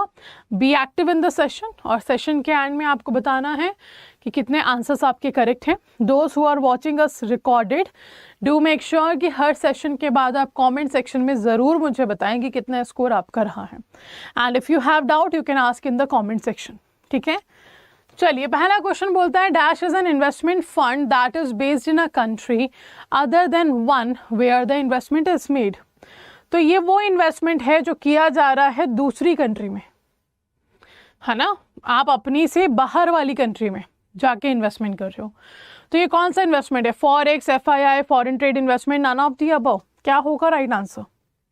And the right answer for the same will be your foreign institutional investment. तो जब आप एक कंट्री से दूसरी कंट्री में इन्वेस्टमेंट कर रहे हैं, अभी मैंने आपको फॉरेन इन्वेस्टमेंट के तरीके बताए, है ना, FDI, FII, FPI, ECB, ADR, GDR, IDR, all these are the foreign investments. ठीक है, फॉरेक्स का मतलब होता है foreign exchange, means exchange of currency. Foreign trade investment का मतलब सिंपल, फॉरेन ट्रेड में इन्वेस्टमेंट आप कर रहे हो। तो right answer is B. Now a dash is a financial investment made by a company. अच्छा okay, now the question is asking here कि ये वो इन्वेस्टमेंट है, फाइनेंशियल इन्वेस्टमेंट है जो कोई कंपनी या इंडिविजुअल करता है अदर कंट्री के बिजनेस इंटरेस्ट में। क्या ये FCI है, क्या ये FDI है, क्या ये SEZ है, क्या ये FTI है? क्या लगता है आपको कौन सा आंसर यहाँ पे करेक्ट है? A, B, C और D? And the right answer for this particular question is FDI, foreign direct investment. है ना, that's the foreign direct investment. B. Now, which of the following is vertical FDI? अच्छा, FDI means बाहर की company आपके country में आ रही है investment करने, है ना, that is FDI. अब FDI की कुछ फॉर्म्स हैं, उनमें से कौन सा वर्टिकल FDI होगा आपको ये बताना है। तो FDI is vertical it is, so it should be like this, है ना, it should be like this, backward, forward, straight, which of the following will be there? आपका vertical form. So it's very obvious, अगर आप vertical हैं तो it can go backward, it can go forward, यानी कि first and second आपका right answer होगा। So right answer will be A option. Okay, this is the vertical FDI form, backward and forward. More expansion of foreign trade investment can boost. अगर आप ज़्यादा से ज़्यादा foreign direct investment कर रहे हो तो ये क्या बूस्ट कर सकता है आपकी कंट्री के अंदर? First is saying money circulation, second is saying demand, third is saying employment, fourth is saying unemployment. तो इन चारों में से आपका एक्सपांशन जो है एफडीआई का वो क्या बूस्ट कर सकता है? ए, बी, सी और डी। अब इट्स वेरी ऑब्वियस, अनएम्प्लॉयमेंट तो बूस्ट नहीं करेगा ना, बेरोजगारी थोड़ी बढ़ाएगा। जितना ज़्यादा एफडीआई आपकी कंट्री में है, इट मीन्स उतना ज़्यादा आप क्या कर रहे हो, पैसा इंडिया में ला रहे हो, बिजनेस इंडिया में ला रहे हो। तो जब बिजनेस इंडिया में आ रहा है तो क्या बढ़ाएगा? एम्प्लॉयमेंट बढ़ाएगा। So the more expansion of FDI can boost your employment, आपका एम्प्लॉयमेंट बूस्ट करता है, और फिर एम्प्लॉयमेंट बूस्ट होने की वजह से डिमांड बढ़ेगी, है ना। तो डू रिमेंबर दैट। तो सबसे पहले एम्प्लॉयमेंट आपका बढ़ाएगा। FDI in India is allowed by two modes. First is government route and second is which of the following? तो इंडिया में FDI लाने के दो रास्ते दिए गए हैं। एक तो गवर्नमेंट अप्रूव रूट है, तो नाम से ही पता चल रहा है गवर्नमेंट अप्रूव रूट है, यानी कि आपको सरकार से परमिशन लेनी है। इन्वेस्टमेंट करने से पहले आपको सरकार को नोटिस भेजना होगा कि हम इंडिया में आना चाहते हैं, ये इन्वेस्टमेंट इस सेक्टर में लाना चाहते हैं। अगर वो सरकार ने एक्सेप्ट किया तो आप इंडिया में इन्वेस्टमेंट कर सकते हैं, नहीं किया तो आप इंडिया में इन्वेस्टमेंट नहीं कर सकते। ठीक है, ये तो हो गया गवर्नमेंट रूट। अब द सेकेंड रूट इज, तो गवर्नमेंट रूट में याद रखिएगा प्रायर अप्रूवल इज रिक्वायर्ड। यहाँ पर प्रायर अप्रूवल की ज़रूरत है, विदाउट प्रायर अप्रूवल आप इन्वेस्टमेंट नहीं कर सकते। और एक ऐसा रूट है where there is no prior approval required. तो ऑटोमेटिक रूट में no prior approval is required, government approve route में प्रायर अप्रूवल इज रिक्वायर्ड।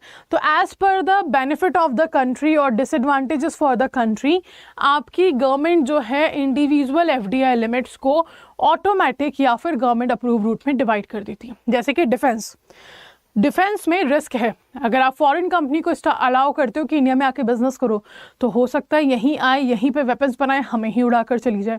तो कंट्रोल होना चाहिए ना सरकार का, इसीलिए वो एक सर्टेन लिमिट तक ऑटोमेटिक है, 49% तक, उसके ऊपर गवर्नमेंट अप्रूव कर दिया ताकि सरकार को पता हो कौन सी कंपनी डिफेंस में क्या कर रही है। ठीक है, तो राइट आंसर इज योर ए। चलिए आगे बढ़ते हैं। In foreign trade and adverse balance of trade occurs when. तो बैलेंस ऑफ पेमेंट तो मैंने आप लोगों को बहुत बार बताया है, it means the systematic statement of all the economic transaction between India and rest of the world, वो आपका बैलेंस ऑफ पेमेंट होता है।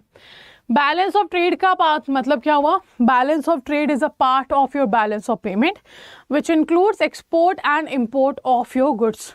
क्लियर? तो यहाँ पर जब आपका बैलेंस ऑफ पेमेंट एडवर्स हो गया, नेगेटिव हो गया, या फिर आप बोल सकते हो डेफिसिट हो गया, ये कब होगा? When the imports are more than exports. तभी तो आप नुकसान में जाओगे। जब आपकी कंट्री ने इम्पोर्ट ज़्यादा किया है, एक्सपोर्ट कम किया है, तो वो क्या होगा? आपका adverse balance of trade. Adverse बोल दो, नेगेटिव बोल दो, डेफिसिट बोल दो, एक ही बात है। चलिए next, FDI decision are affected by. अगर कोई कंपनी इंडिया में इन्वेस्टमेंट करना आना चाहती है, एफडीआई लाना चाहती है, तो उस कंपनी का डिसीजन इनमें से किन फैक्टर्स को देखकर चेंज हो सकता है, अफेक्ट हो सकता है। कि लाइक कंपनी आ रही थी इंडिया में, but due to government policy नहीं आई, ड्यू टू पॉलिटिकल स्टेबिलिटी नहीं आई, due to state of economic development नहीं आई, लेट्स से फॉर एग्जांपल। तो इनमें से कौन सा वो फैक्टर है जिससे डिसीजन जो है वो इम्पैक्ट हो सकता है? ए, बी, सी और D. And the right answer for this will be all. आपकी सरकार ने टैक्सेस, ड्यूटीज, रिलैक्सेशन सब चेंज कर दिया, पॉलिसी चेंज कर दी, तो इम्पैक्ट होगा। अगर कंट्री में स्टैबिलिटी नहीं है, पॉलिटिकल अनस्टैबिलिटी बनी हुई है, या पॉलिटिकल स्टैबिलिटी है ही नहीं, तो क्यों आएगी कंपनी? क्योंकि उनको पता है हर 2 महीने में सरकारें चेंज हो रही हैं, हर 2 महीने में पॉलिसी चेंज हो जाएंगी, यहाँ गवर्नमेंट के बीच में तालमेल नहीं है, तो बिजनेस करना आसान होगा नहीं। इकोनॉमिक डेवलपमेंट आपकी कंट्री में 24/7 इलेक्ट्रिसिटी नहीं है, ऑल वेदर रोड कनेक्टिविटी नहीं है, तो क्यों कोई कंपनी मैन्युफैक्चरिंग प्लांट ओपन करेगी? नहीं करेगी। तो राइट आंसर इज डी। ये तीनों ही डिसीजंस जो हैं ये अफेक्ट करते हैं आपके एफडीआई डिसीजन को। ठीक है, now FDI from Pakistan is placed under automatic route, government approve route, either or both. I think इसमें ज़्यादा सोचने की ज़रूरत नहीं है, because you can read the name of a country, तो आप बोल सकते हो गवर्नमेंट के परमिशन के बिना तो नहीं आ सकते, है ना। अगर आप इंडिया में एफडीआई लाना चाहते हो फ्रॉम पाकिस्तान, तो गवर्नमेंट अप्रूव रूट से ही आओगे, कोई और दूसरा तरीका आपके पास नहीं है। FDI limit in private sector banking, this is the percentage given to you. इसी के साथ साथ यहाँ पे हम बात कर लेते हैं पब्लिक सेक्टर की भी, ठीक है, पेमेंट बैंक्स की भी एंड स्मॉल फाइनेंस बैंक की भी। तो आपको बताना है इन 4 सेक्टर ऑफ बैंकिंग में कितना FDI अलाउ किया हुआ है। And the right answer for this question will be 74% for private, 74% for payment, 74% for small finance bank, 20% for public sector bank. ठीक है, इसको याद रखिएगा। तो right answer here will be C. Public sector, payment bank, small finance bank and private sector banking, इन चारों ही banking का FDI लिमिट आपको याद रखना है। Now foreign portfolio investment is investment by dash in foreign financial instrument. तो ये जो इन्वेस्टमेंट है ये किस में इन्वेस्टमेंट कहलाएगा? Individuals, firms, public bodies, any of the above. कौन कर सकता है ये इन्वेस्टमेंट? अगर फॉरेन पोर्टफोलियो इन्वेस्टमेंट हो रहा है तो कौन कर सकता है ये? A, B, C और D and the right answer will be any of the above. Right answer क्या है आपका? Any of the above. They can all participate here. Good morning everyone, welcome to the official YouTube channel of Officer Survey 24/7. How are you all? So first of all welcome to the channel and जितने भी candidate हमारे साथ यहाँ पे जुड़ चुके हैं एक बार मुझे जल्दी से बता दीजिए, इस audio and video both are okay, are we good to go? Also ये सेशन जो है this is your lecture series जहाँ पे हर दिन एक पर्टिकुलर मॉड्यूल के एक यूनिट को हम डिस्कस कर रहे हैं। तो फर्स्ट हम कंप्लीट करेंगे module A, then we will move forward to the module B. तो आज का जो सेशन है आपका it is your 9th session, यानी कि 9th क्लास है। इसका मतलब ये हुआ कि 8 यूनिट्स हम डिस्कस कर चुके हैं। आज जो हम डिस्कस करेंगे that will be your 9th unit of IEIFS module A. चलिए तो स्टार्ट करते हैं सेशन को। बिफोर स्टार्टिंग द सेशन, ये जो आपकी लेक्चर सीरीज है for IEIFS subject, it will be available Monday to Saturday 7:30 AM पे ओनली ऑन ऑफिसर सर्वे 24/7। तो do not forget to join this session live. और अगर आप लाइव नहीं देख सकते हैं तो प्लेलिस्ट ऑलरेडी अवेलेबल है, आप वहाँ पर जाके सेशन को रिकॉर्डेड फॉर्म में भी देख सकते हो। ठीक है, चलिए तो let's start the session. And आज जो टॉपिक हम डिस्कस करने वाले हैं that will be international economic organisation, world bank, IMF etcetera, और ये है आपका unit number 9 of module A. अच्छा, एक छोटी सी बात यहाँ पे हम डिस्कस करें तो इंडिया जो है आज जिस भी सिचुएशन पे इंडिया पहुँचा है, इट्स नॉट ओनली इंडिया, या हमारा कोई ऐसा सेल्फ रिलायंस नहीं था, हम सेल्फ रिलायंट नहीं थे जो आज हम यहाँ तक पहुँचे हैं। Lot of things was there, काफ़ी सारी कंट्रीज़ के सपोर्ट से, काफ़ी सारे नेशनल ऑर्गेनाइजेशन, काफ़ी सारे इंटरनेशनल ऑर्गेनाइजेशन की हेल्प से इंडिया आज यहाँ तक पहुँचा है। और सबसे बड़ी हेल्प की अगर हम बात करें तो यही 2 इंस्टीट्यूशंस हैं, इंटरनेशनल ऑर्गेनाइजेशन हैं जिन्होंने हमें हेल्प किया है, वर्ल्ड बैंक एंड IMF। अगर आपको याद होगा इन यूनिट 6 एंड यूनिट 7 हमने क्या पढ़ा है? हमने पढ़ा है ग्लोबलाइजेशन एंड इकोनॉमिक रिफॉर्म, और वहाँ पे सबसे इंपॉर्टेंट रोल इन्हीं दोनों का हमने देखा था कि जब इंडिया लोन मांगने पहुँचा था, हेल्प मांगने पहुँचा था, तो इनका कहना था कि आपके सामने एक कंडीशन है, आपको इकोनॉमिक रिफॉर्म लाना होगा तो ही हम अलाउ करेंगे आपको कि आप क्या कर सकते हो, इंडिया लोन ले सकता है हमसे। और इसी की वजह से इकोनॉमिक रिफॉर्म आया और वर्ल्ड बैंक, IMF ने इंडिया को बैंक करप्ट देश घोषित होने से बचा लिया। अब ये सिचुएशन आई हमारे सामने तो इन्होंने हेल्प करी। तो क्या सिर्फ वहीं पे हेल्प करी? नहीं, किसी भी टाइप का डेवलपमेंट, रिकंस्ट्रक्शन या पॉवर्टी रिडक्शन कंट्री में करना होता है तो वर्ल्ड बैंक हमेशा लोन देता है, IMF भी लोन देता है। हालांकि इंडिया ने 1991 के बाद से IMF से लोन नहीं लिया है और होप सो कभी ऐसी ज़रूरत भी ना पड़े हमें, बिकॉज अगर हम IMF से लोन लेते हैं तो it's a kind of negative sign for the economy. और वो नेगेटिव साइन क्यों है? इसलिए because whenever you are taking loan from the IMF it means your economic situation और इकोनॉमिक स्टेबिलिटी नहीं है आपकी कंट्री में, आपकी कंट्री में इकोनॉमिक क्राइसिस चल रहा है, आपकी कंट्री में you are facing balance of payment crisis, तब जाके आप IMF से लोन लेते हैं। तो इट मीन्स वेरी ऑब्वियस, अगर आप IMF से लोन ले रहे हैं तो it's means your country's economic health is not good. ठीक है, तो IMF हमें रेगुलर बेसिस पे लोन तो नहीं दे रहा, बट ये हमें रेगुलर बेसिस पे हेल्प करता है क्या करने में? To understand what financial changes can be done. Financial policy या हम बोलते हैं मॉनेटरी पॉलिसी या जो भी आपके फाइनेंशियल डिसीजंस हैं, उन डिसीजंस में लेने में आपको हेल्प करता है IMF। इंडिया के लिए और एज वेल एज सारी मेंबर कंट्रीज़ के लिए। सो ये दोनों ही इंटरनेशनल ऑर्गेनाइजेशन है जिनका कंट्रीब्यूशन बहुत हद तक रहा है इंडिया के आज जहाँ पे भी इंडिया है वहाँ तक पहुँचाने में। ठीक है, दैट्स वाई हमें इनका रोल पढ़ना है, इनका रिलेशन इंडिया के साथ क्या रहा है, किस तरीके से ये काम करते हैं, क्या इनका कोई ग्रुप है, ये सारी चीज़ें हम पढ़ेंगे। तो थोड़ा सा discussion before moving forwards to the questions, थोड़ा सा डिस्कशन हम कर लेते हैं पहले वर्ल्ड बैंक के बारे में।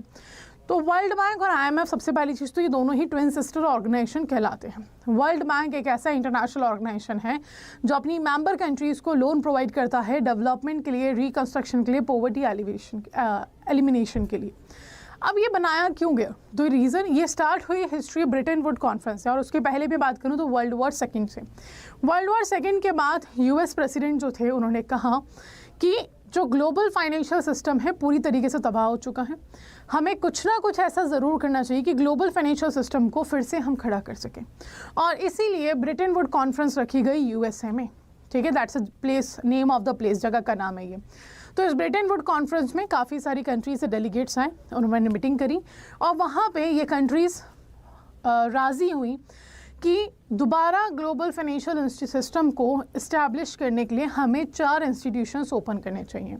तो उस ब्रिटेन वुड कॉन्फ्रेंस का रिजल्ट ये निकला, 4 इंटरनेशनल ऑर्गेनाइजेशंस को ओपन किया। First world bank, second IMF, third GATT जो बाद में जाके WTO में कन्वर्ट हो गया, fourth fix exchange rate trading system. ये 4 इंटरनेशनल ऑर्गेनाइजेशन और 3 इंटरनेशनल ऑर्गेनाइजेशन और आपका एक सिस्टम स्टार्ट किया गया जिसकी हेल्प से हम ग्लोबल फाइनेंशियल सिस्टम को रीस्टैब्लिश करने की कोशिश कर रहे थे, और वहीं से आपका वर्ल्ड बैंक, IMF, GATT और फिक्स्ड एक्सचेंज रेट सिस्टम बना। तो वर्ल्ड बैंक जब बना ये क्या काम कर रहा है? स्टार्टिंग से अभी तक यही काम कर रहा है। एक्चुअल में पहले इसको लाए थे EU को फिर से स्टेबल करने के लिए, तो जैसे इसका वो काम हो गया तो फिर इसने अपनी सभी मेंबर कंट्रीज़ के लिए डेवलपमेंट, रिकंस्ट्रक्शन, पॉवर्टी एलिवेशन के लिए काम करना स्टार्ट कर दिया। ठीक है, अब मैं बात करूं वर्ल्ड बैंक की, तो वर्ल्ड बैंक का एक प्रॉपर ग्रुप है जिसमें 5 इंस्टीट्यूशन आते हैं। IBRD international bank for reconstruction and development, जिसको वर्ल्ड बैंक का लेंडिंग आर्म कहा जाता है। IDA इंटरनेशनल डेवलपमेंट एसोसिएशन, जिसको वर्ल्ड बैंक का सॉफ्ट लोन विंडो कहा जाता है। IFC that is Indian international finance corporation. Then आपका आता है mega multilateral investment guarantee agency, और फिफ्थ आता है आपका ICSID international centre for settlement of investment dispute. अब आप बोलोगे इतनी जल्दी जल्दी आपने फुल फॉर्म बोल दिया, हम लिख नहीं पाए, डोंट वरी, आपको ये सारी चीज़ें गूगल पे मिल जाएंगी। Apart from that paid classes में PDF में ही अवेलेबल है। चलिए अब आगे मैं बात करूँ, ये 5 ही इंस्टीट्यूशन जो हैं ये वर्ल्ड बैंक ग्रुप कहलाते हैं, 5 का काम अलग अलग है। ICSID जो है आर्बिट्रेशन की तरह काम करता है, हेल्प करता है किसी भी डिस्प्यूट को सेटल करने में। मेगा जो है इंश्योरेंस गारंटी देता है जब आप ऐसी कंट्री में इन्वेस्टमेंट करते हो जहाँ पे इन्वेस्टमेंट पे रिस्क है।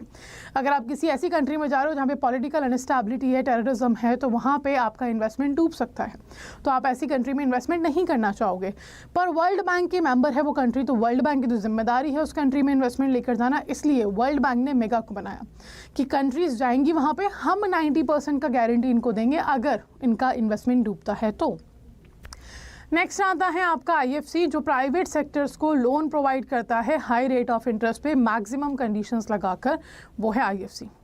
देन IDA आपका सॉफ्ट लोन विंडो है क्योंकि ये पब्लिक सेक्टर को पहले तो लोन देता है, दूसरी चीज़ बहुत ही आसान शर्तों पे और नॉमिनल या फिर बिना किसी इंटरेस्ट रेट के लोन प्रोवाइड करता है लॉन्ग टर्म के लिए, साथ में ग्रेस पीरियड भी देता है लोन की रीपेमेंट के लिए। और IBRD जो है कंट्री को रिकंस्ट्रक्ट करने के लिए लोन प्रोवाइड करता है। ठीक है, so these are the group of world bank. अब थोड़ी सी बात कर लेते हैं IMF की। International monetary fund twin sister है वर्ल्ड बैंक का, इसका कोई ग्रुप नहीं है, एक सिंगल इंटरनेशनल ऑर्गेनाइजेशन है जो अपनी मेंबर कंट्रीज़ को इकोनॉमिक क्राइसिस, बैलेंस और पेमेंट क्राइसिस में हेल्प करता है और रेगुलर बेसिस पे इनको गाइड भी करता रहता है कि क्या पॉलिसी चेंजेस होने चाहिए स्टेबल बने रहने के लिए। साथ ही में IMF ने एक सप्लीमेंट इंटरनेशनल रिजर्व एसेट को बनाया जिसका नाम है SDR, special drawing rights. Special drawing rights को पहले गोल्ड की वैल्यू से कैलकुलेट किया जाता था, डॉलर से हम आए थे गोल्ड पे और फिर गोल्ड से हम लेकर आ गए बास्केट ऑफ करेंसी। 5 करेंसी का बास्केट है हमारा SDR, US dollar, euro, yen, pound and renminbi. Renminbi आपकी चाइना की करेंसी जो कि लेटेस्ट एडेड है 2016 अक्टूबर में। और इसी के साथ IMF जो है हेल्प आउट कर रहा है मेंबर कंट्रीज़ को क्या करने में, अपनी क्राइसिस या बैलेंस ऑफ पेमेंट क्राइसिस या इकोनॉमिक क्राइसिस से बाहर आने में। आई गेस बेसिक तो यहाँ पे क्लियर हुआ। इसके अलावा बहुत सारे इंटरनेशनल ऑर्गेनाइजेशन है, गैट के बारे में पढ़ना है, WTO के बारे में पढ़ना है, पर वो आप पढ़िएगा जब आप डिटेल इंट्रोडक्शन पढ़ रहे हो सिलेबस का, ठीक है, मतलब चैप्टर का डिटेल सब्जेक्ट जब पढ़ रहे हो तब आप उसको पढ़िएगा। चलिए अभी मूव करते हैं हमारे क्वेश्चन के ऊपर। पहला क्वेश्चन हमसे पूछ रहा है, the IMF approves the creation of a given amount of a new SDR, these SDR are distributed among the participating country on the basis of due. तो SDR क्या है, मैंने आपको बताया, सिंपली स्पेशल ड्राइंग राइट्स। अगर मान लीजिए आपके बैंक है ना, आप सभी लोग बैंक में काम कर रहे हैं, आपका बैंक कस्टमर्स को लोन देता है। अब आप मुझे ये बताइए वो लोन देने के लिए पैसा लाता कहाँ से? तो पैसा लाता है पब्लिक से, एक से डिपॉजिट लेता है, उसी का लोन किसी और को दे देता है। सेम थिंग इंटरनेशनल ऑर्गेनाइजेशन करते हैं। अगर कोई भी कंट्री इनका मेंबर बनना चाहती है तो वो उस कंट्री से कंट्रीब्यूशन लेते हैं और उसी कंट्रीब्यूशन अमाउंट को प्रोवाइड कर देते हैं किसके रूप में? लोन के रूप में। तो अगर आप IMF का मेंबर बनना चाहते हो आपको भी कंट्रीब्यूशन करना पड़ेगा, और जो कंट्रीब्यूशन आप करते हो वो किस फॉर्म में होगा? SDR के फॉर्म में। कितना परसेंट कंट्रीब्यूशन या कितना अमाउंट ऑफ कंट्रीब्यूशन, ये किस पे डिपेंड करता है? कंट्री की नीड पे, शेयर, कंट्री का share in the world trade, country का quotas in the IMF, country का बैलेंस ऑफ पेमेंट डेफिशिएंट, किस पे डिपेंड करेगा? It will depend on the quotas in IMF। आपका क्या कोटा है IMF में, उस पर डिपेंड करता है आपका कि कितना कंट्रीब्यूशन आपको यहाँ पे करना होगा। Okay, so right answer will be C. SDR का फुल फॉर्म याद रखिएगा, स्पेशल ड्राइंग राइट्स। चलिए नेक्स्ट क्वेश्चन आता है, when did India became member of IMF। अच्छा, एक और चीज़ जो मैं आपको बताना भूल गई हूँ यहाँ पे, वो ये है कि इंडिया IMF और वर्ल्ड बैंक का फाउंडिंग मेंबर है, क्योंकि ब्रिटिशर्स यहाँ पे थे और ब्रिटिशर्स ने इंडिया को बना दिया founding member world bank IMF का। तो याद रखिएगा, तो IMF का मेंबर इंडिया कब बना? ये फाउंडिंग मेंबर है, IMF बना 45 में, तो इंडिया भी मेंबर कब बना? 45 में। So right answer is A. ठीक है, आपका राइट आंसर हो जाएगा A. Next question, which of the following are the main function of the international monetary fund. IMF का मेन फंक्शन क्या है? ये कुछ स्टेटमेंट आपको दिए गए हैं, जैसे कि पहला स्टेटमेंट बोल रहा है परचेस करना short term foreign currency liability को of the member nation. Second, exchange rate regulation करना। Deciding the fiscal policy of a country. तो आउट ऑफ दीज 3 आपको क्या लगता है, इनमें से कौन सा मेन फंक्शन है इंटरनेशनल मॉनेटरी फंड का? A, B, C और D। And the right answer will be fiscal policy country की सरकार बनाती है, IMF नहीं बनाता। एक्सचेंज रेट रेगुलेशन ये करता है, परचेस करना short term foreign currency liability of members ये भी वो करता है। तो first and second is the right answer. Fiscal policy सरकार बनाती है, आपका मिनिस्ट्री ऑफ फाइनेंस बनाता है। तो आपका थर्ड ऑप्शन नहीं होगा, फर्स्ट एंड सेकेंड दोनों रहेंगे। तो right answer will be A option. ठीक है, चलिए आगे बढ़ते हैं। An IMS International Monetary System is considered good if it fulfills the objective of which of the following। आपका इंटरनेशनल मॉनेटरी सिस्टम को अच्छा माना जाएगा जब वो किसकी नीड को फुलफिल कर देगा, ऑब्जेक्टिव को फुलफिल कर देगा। First, maximizes the flow of foreign trade and foreign investment in the country, leads to an equitable distribution of the gains from trade among the nations of the world। So what do you think, which of the following is true here? कौन सा objective fulfil करने पर आपका international monetary system जो है it will become what? It will become good. And the right answer is both. दोनों ही objective अगर आप पूरा करते हो तो आपका इंटरनेशनल मॉनेटरी सिस्टम जो है it will be known as what? As a good international monetary system. तो right answer is C. Next, IMF reviews member quota once in every how many years. तो IMF जो है SDR को भी review करता है। SDR में 5 currencies हैं, ये करेंसीज रखी जाती हैं on the basis of export criterion and second on the basis of usable. So जो भी करेंसी ऐसी जिसमें सबसे ज़्यादा एक्सपोर्ट हो रहा है, सबसे ज़्यादा उसको यूज़ किया जा रहा है, उस करेंसी को हम SDR के अंदर इन्वॉल्व कर देते हैं। तो यहाँ पे IMF हर 5 साल में आपके SDR को रिव्यू करता है कि अगर कोई और करेंसी ऐड करनी है, हटानी है as per the criteria. Similarly जो कोटाज हैं वो भी हर 5 साल में एक बार चेक किए जाते हैं by the IMF to update it. ठीक है, तो ये एक स्टैंडर्ड टाइम पीरियड दिया गया आपको 5 ईयर्स का, बट इन बिटवीन जब भी रिक्वायरमेंट होगी तब IMF इसका क्या कर सकता है? रिव्यू कर सकता है। चलिए, which of the following statement is are correct? आपके सामने दो स्टेटमेंट है, आउट ऑफ दीज टू आपको क्या लगता है कौन सा करेक्ट है? India has been borrowing from IMF through the financial transaction plan due to critical balance of payment situation. India also contribute to the IMF through the extended fund facility. So which of the following is correct? You have to answer. इन दोनों में से कौन सा correct है आपको ये बताना है. बताइए. नन ऑफ द अबव, या आपका बोथ 1 and 2, या second and 1. So only second or only 1. So ना तो India is taking funding from IMF critical balance of situation में, बोरिंग करता ही जा रहा है, नहीं, ना ही एक्सटेंडेड फर्स्ट फंड फैसिलिटी के थ्रू देता है. It means none of them is the correct statement. कोई भी करेक्ट स्टेटमेंट नहीं है about the relation between India and IMF. ठीक है, तो right answer is D. Next, the highest percentage of world bank's total loan have been made for the development of which particular sector. तो world bank loan दे रहा है country के development के लिए, कंट्री के रिकंस्ट्रक्शन के लिए, कंट्री से पॉवर्टी को ख़त्म करने के लिए. सो यहाँ पर जब हम बात करते हैं तो सबसे ज़्यादा लोन वर्ल्ड बैंक ने किसको डेवलप करने के लिए दिया है? A, B, C और D. And the right answer will be your C, energy. किसको डेवलप करने के लिए दिया है? एनर्जी को. ठीक है, चलिए next. Which is not one of the basket of 5 currency use for SDR valuation. इनमें से कौन सा करेंसी नहीं है? मैंने आपको करेंसी के नेम बताए थे, ये भी बताया था लेटेस्ट करेंसी कौन सी है. तो US dollar, Canadian dollar, Japanese yen, Chinese renminbi, इनमें से कौन सी ऐसी करेंसी है जो बास्केट ऑफ करेंसी का पार्ट नहीं है? तो right answer will B Canadian dollar. Canadian dollar जो है वो पार्ट नहीं है, only US dollar is a part. Okay, so right answer आपका हो जाएगा क्या? B will be your right answer. Apart from that next question आता है, वर्ल्ड बैंक कंसिस्ट ऑफ, तो मैंने आपको बताया ही है, वर्ल्ड बैंक के अंदर आपके 5 इंस्टीट्यूशन हैं, वो वर्ल्ड बैंक ग्रुप कहलाता है. यहाँ पे आपसे पूछा गया है IFC, IDA एंड IMF, इन तीनों में से वर्ल्ड बैंक किसको कंसिस्ट करता है? A, B, C और D. So it's very obvious. IMF तो मैंने कहा इंटरनेशनल ऑर्गेनाइजेशन है, इंडिविजुअल तो ये तो नहीं होगा. IDA, IFC दोनों ही is a part of world bank. तो option number A will be correct. 1 and 2 option आपका कौन सा करेक्ट होगा? A, 1 and 2. नेक्स्ट क्वेश्चन आता है हमारे सामने. The dash is the largest development bank in the world. It offers financial solution and policy assistance to the nations in order to help them eliminate poverty and spread the benefits of sustainable growth for all to all of their citizen.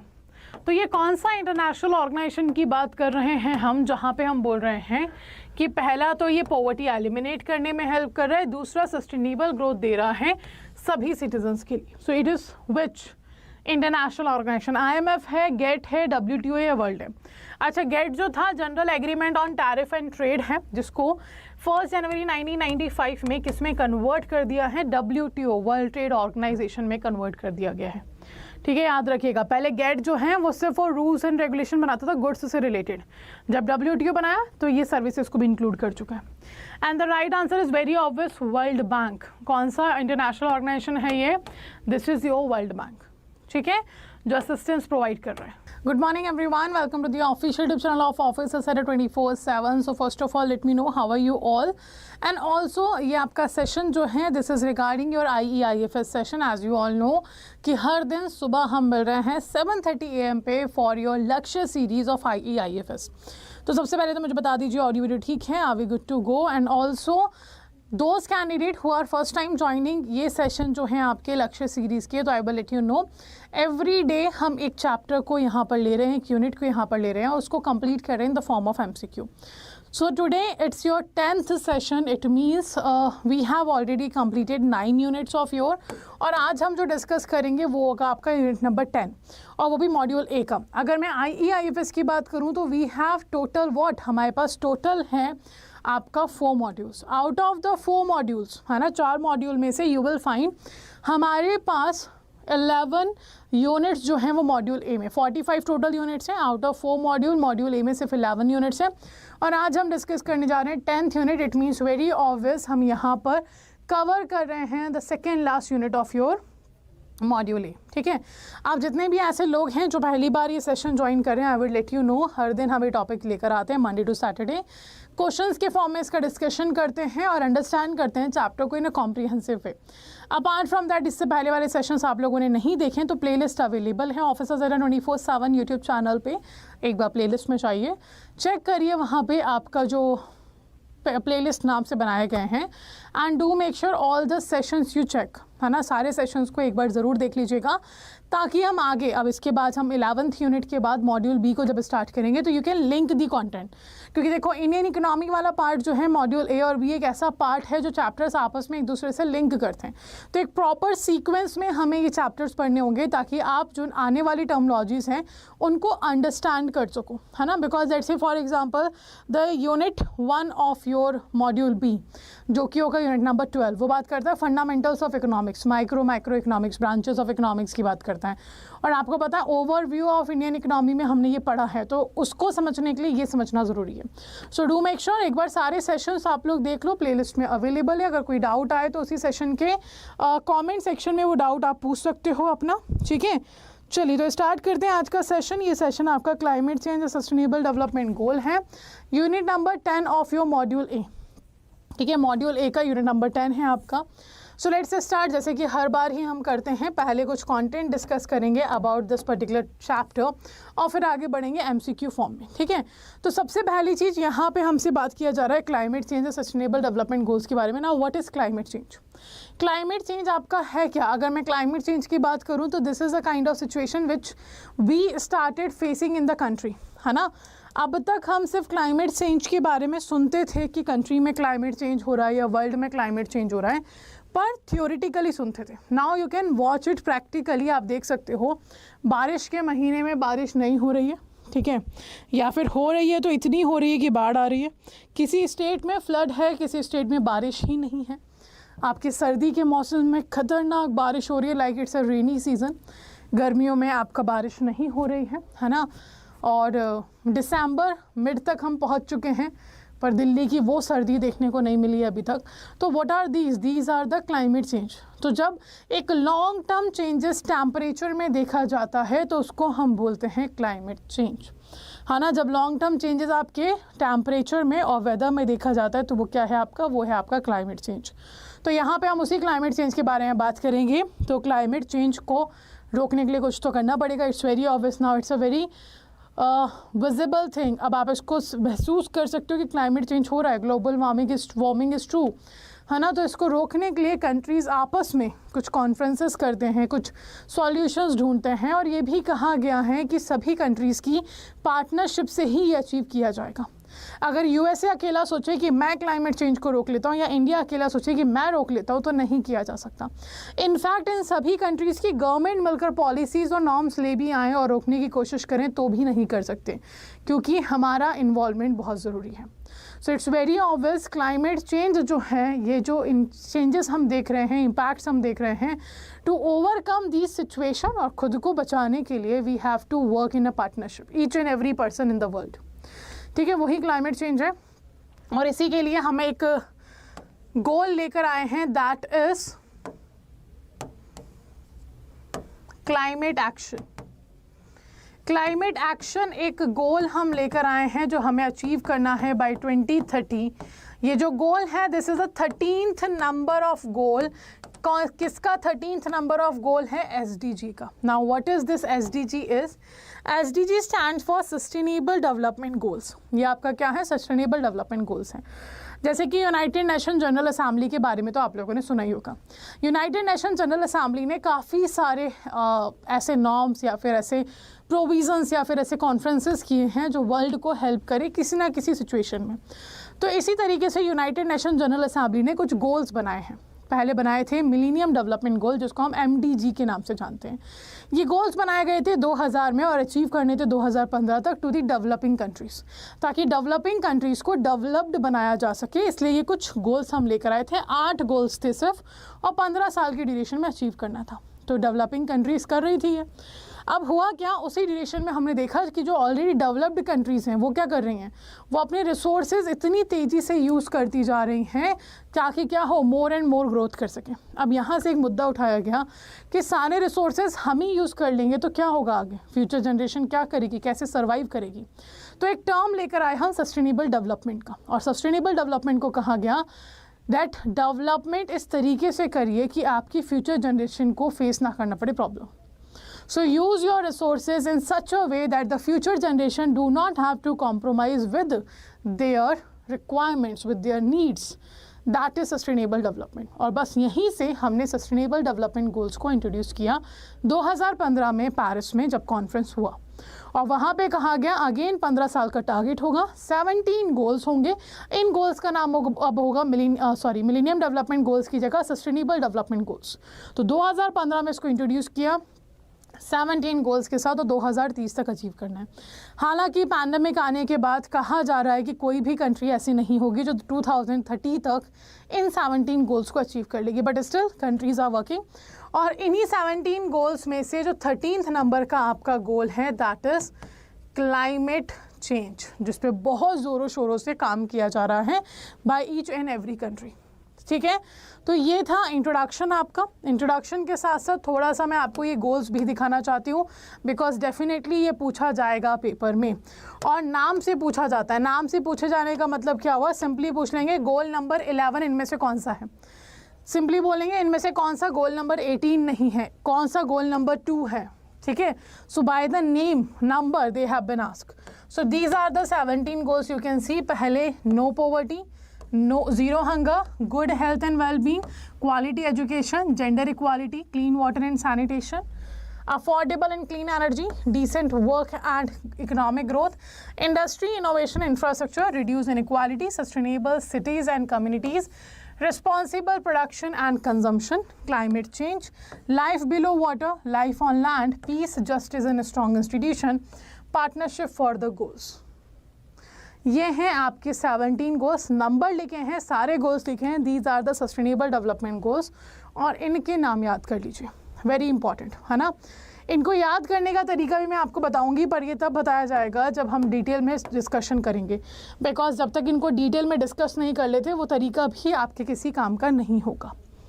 ठीक है, चलिए आगे बढ़ते हैं, हम आते हैं questions के ऊपर। तो पहला क्वेश्चन आता है the penalty for non compliance with CSR provisions are, और ऑप्शन आपको दिए गए हैं यहाँ पे ये। अब मैं सबसे पहले तो CSR के बारे में आपको बता देती हूँ। CSR stand for corporate social responsibility. हर एक कंपनी जो इंडिया में या कहीं पे भी काम कर रही है, they are using natural resources. कहीं ना कहीं जो सर्विसेज वो अपने कस्टमर्स को दे रही हैं या जो गुड्स वो अपने कस्टमर को दे रहे हैं, उसकी वजह से इकोनॉमी में एनवायरमेंट, हर एक इकोनॉमी में एनवायरमेंट हार्म हो रहा है। तो कहा गया कि हर एक कॉरपोरेट की एक जिम्मेदारी है कि अपनी जनरल पब्लिक के लिए आप कुछ करो, और वही जिम्मेदारी कॉरपोरेट सोशल रिस्पॉन्सिबिलिटी बन गई, that you have to do. अब आप गुड्स एंड सर्विसेज बना रहे हो, लोगों को प्रोवाइड कर रहे हो, दैट्स गुड, उनकी नीड फुलफिल कर रहे हो, ठीक है। उसके अलावा भी सोसाइटी को लेकर आपकी कुछ रिस्पॉन्सिबिलिटी है, और उन रिस्पॉन्सिबिलिटी को पूरा करने के लिए आपको ये CSR दिया गया। ठीक है, अब CSR में पूछा जा रहा है कि अगर नॉन कंप्लायंस हुआ, किसी कंपनी ने CSR नहीं किया कंप्लीट जो बताया गया है करने को, तो फिर वहाँ पे क्या पेनल्टी होगी। At least 1 crore for defaulting company, at least 2 lakh for each defaulting officer, imprisonment provision of maximum 3 years for defaulting officers, और A, B, C और D। बताइए इसमें क्या सिचुएशन होगा। एक और चीज़ यहाँ पे याद रखिएगा, CSR को पहले क्रिमिनल ऑफेंस लिया जाता था। It use to be treated as a criminal offence, but अब इसको आपका सिविल रॉन्ग बना दिया गया है। It is now civil wrong. अब जब ये क्रिमिनल ऑफेंस हुआ करता, 2019 से ये सिविल रॉन्ग हो चुका है। ठीक है, जब ये क्रिमिनल ऑफेंस हुआ करता था तो जेल हुआ करती थी, है ना, इम्प्रिजमेंट हुआ करता था 3 years का, पर अब ये क्रिमिनल ऑफेंस में नहीं है तो जेल तो हटा दी, जेल नहीं होगी, बट यस पेनल्टीज लगेगी क्योंकि सिविल रॉन्ग है। तो 1 crore की पेनल्टी आपकी डिफॉल्टिंग कंपनी के ऊपर जाएगी, 2 lakh, at least 2 lakh for each defaulting officer के ऊपर जाएगा, जो कि CSR के लिए रिस्पॉन्सिबल था पर नहीं किया है, तो 2 लाख की पेनल्टी वो देगा।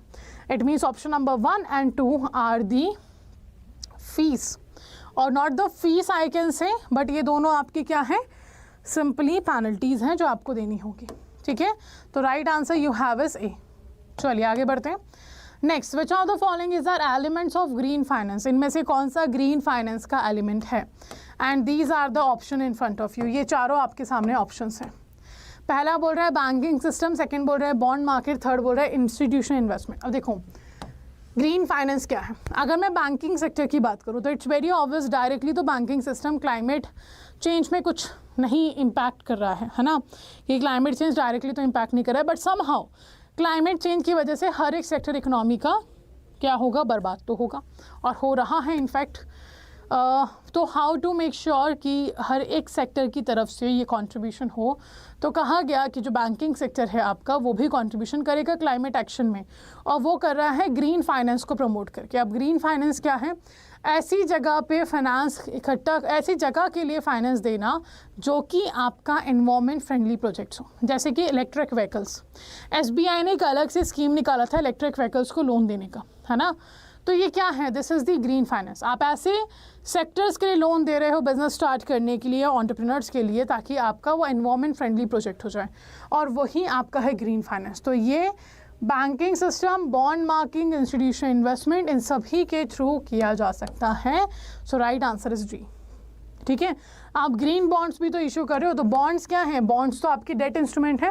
डेट इंस्ट्रूमेंट मतलब जब आप बॉन्ड्स इशू कर रहे हो, आप मार्केट से लोन उठा रहे हो, तो जो लोन आप उठा रहे हो मार्केट से, वो पैसा सिर्फ और सिर्फ कहाँ लगाया जाएगा? वो पैसा सिर्फ और सिर्फ लगाया जाएगा आपके उन जगह पर जो एनवायरमेंटली फ्रेंडली प्रोजेक्ट्स हैं, है ना, वो होता है आपका ग्रीन बॉन्ड। चलिए, गवर्नमेंट ऑफ इंडिया ऑफर कर रहा है dash of the installation cost of the rooftop solar panels as subsidy to the institutional, residential and social sector in most state.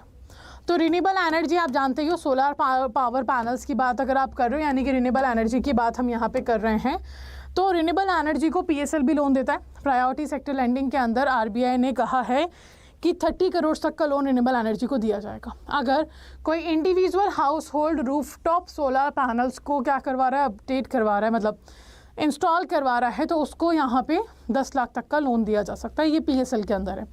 Apart from that, अगर किसी state में कोई भी person, चाहे वो कॉर्पोरेट हो चाहे वो इंडिविजुअल हो, वो अगर सोलर रूफटॉप सोलर पैनल्स को इंस्टॉल करवाता है, तो उसको इंस्टॉल करवाने का जो भी खर्चा है, जो भी कॉस्ट है, उस पर सरकार आपको सब्सिडी दे रही है। तो मैक्सिमम स्टेट्स में कितना है?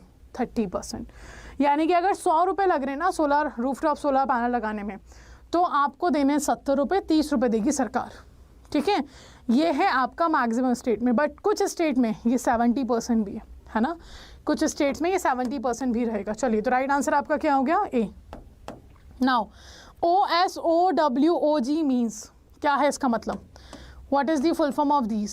ये क्वेश्चन आपसे पूछा गया अक्टूबर 23 में भी एज वेल एज मई 2023 में भी, है ना। तो ये जो टर्म है, ये मिस्टर मोदी ने थोड़ा सा फेमस किया था जब 2021 में ग्लासगो में हमारा मीटिंग हुआ था COP26। COP26 is what? Conference of party, जो कि क्लाइमेट एक्शन को लेकर कंट्रीज़ करती हैं। तो वहाँ पे बोला गया this is a one sun one world and one grid, है ना। One sun one world and one grid it is, यानी कि सभी देशों को आपस में मिलकर काम करना होगा। वी आर वन, है ना, हम अलग अलग नहीं हैं, हम सब एक ही हैं, और उसी तरीके से हमें काम करना होगा। तो full form have been given one sun one world one grid. तो option number C is correct. Next हमारे सामने आता है यहाँ पे non compliance with CSR provision is a dash, civil और क्राइम। अभी मैंने जस्ट बताया, अभी I have just inform you about this. तो अगर आप CSR प्रोविजंस की बात करो तो मैंने कहा ये क्रिमिनल ऑफेंस हुआ करता था, बट अब ये सिविल रॉन्ग है, इट मीन्स ए 2019 से। तो जब से सिविल रॉन्ग हुआ है तब से जेल की सज़ा हटा दी गई है, सिर्फ पेनल्टी देनी होगी। और पेनल्टी कंपनी के केस में 1 करोड़ और आपकी defaulting officer, each defaulting officer के केस में 2 lakh. Now as per world bank estimates climate change is likely to lower India's GDP dash by 2050। तो क्लाइमेट चेंज जो है वो हर एक कंट्री पे इम्पैक्ट कर रहा है, हर एक सेक्टर पे इम्पैक्ट कर रहा है। तो इसके इम्पैक्ट जैसे अब देखो ना, आपका लैंडस्लाइड्स हो रहा है, लैंडस्लाइड्स की वजह से बिजनेसेस तो अफेक्ट हो ही रहे हैं, आपकी बाढ़ आ रही है, बिजनेसेस अफेक्ट हो रहे हैं। आपका लेट्स से फॉर एग्जांपल और भी जो भी नेचुरल क्लैमिटीज़ आपकी हो रही हैं उनकी वजह से बिजनेसेस तो अफेक्ट हो रहे हैं ना, तो कहीं ना कहीं जीडीपी तो इफेक्ट होगी।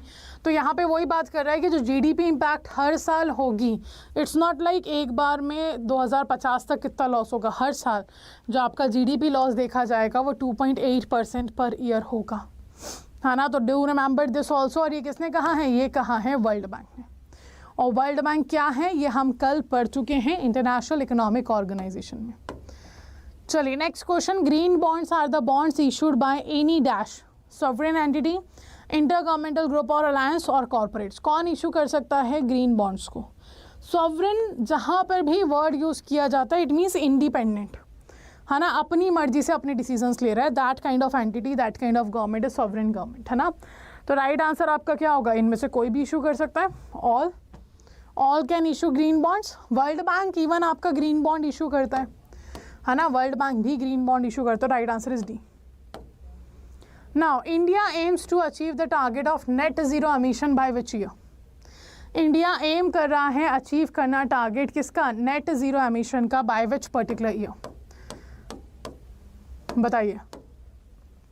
2030, 2020, 2050, 2070?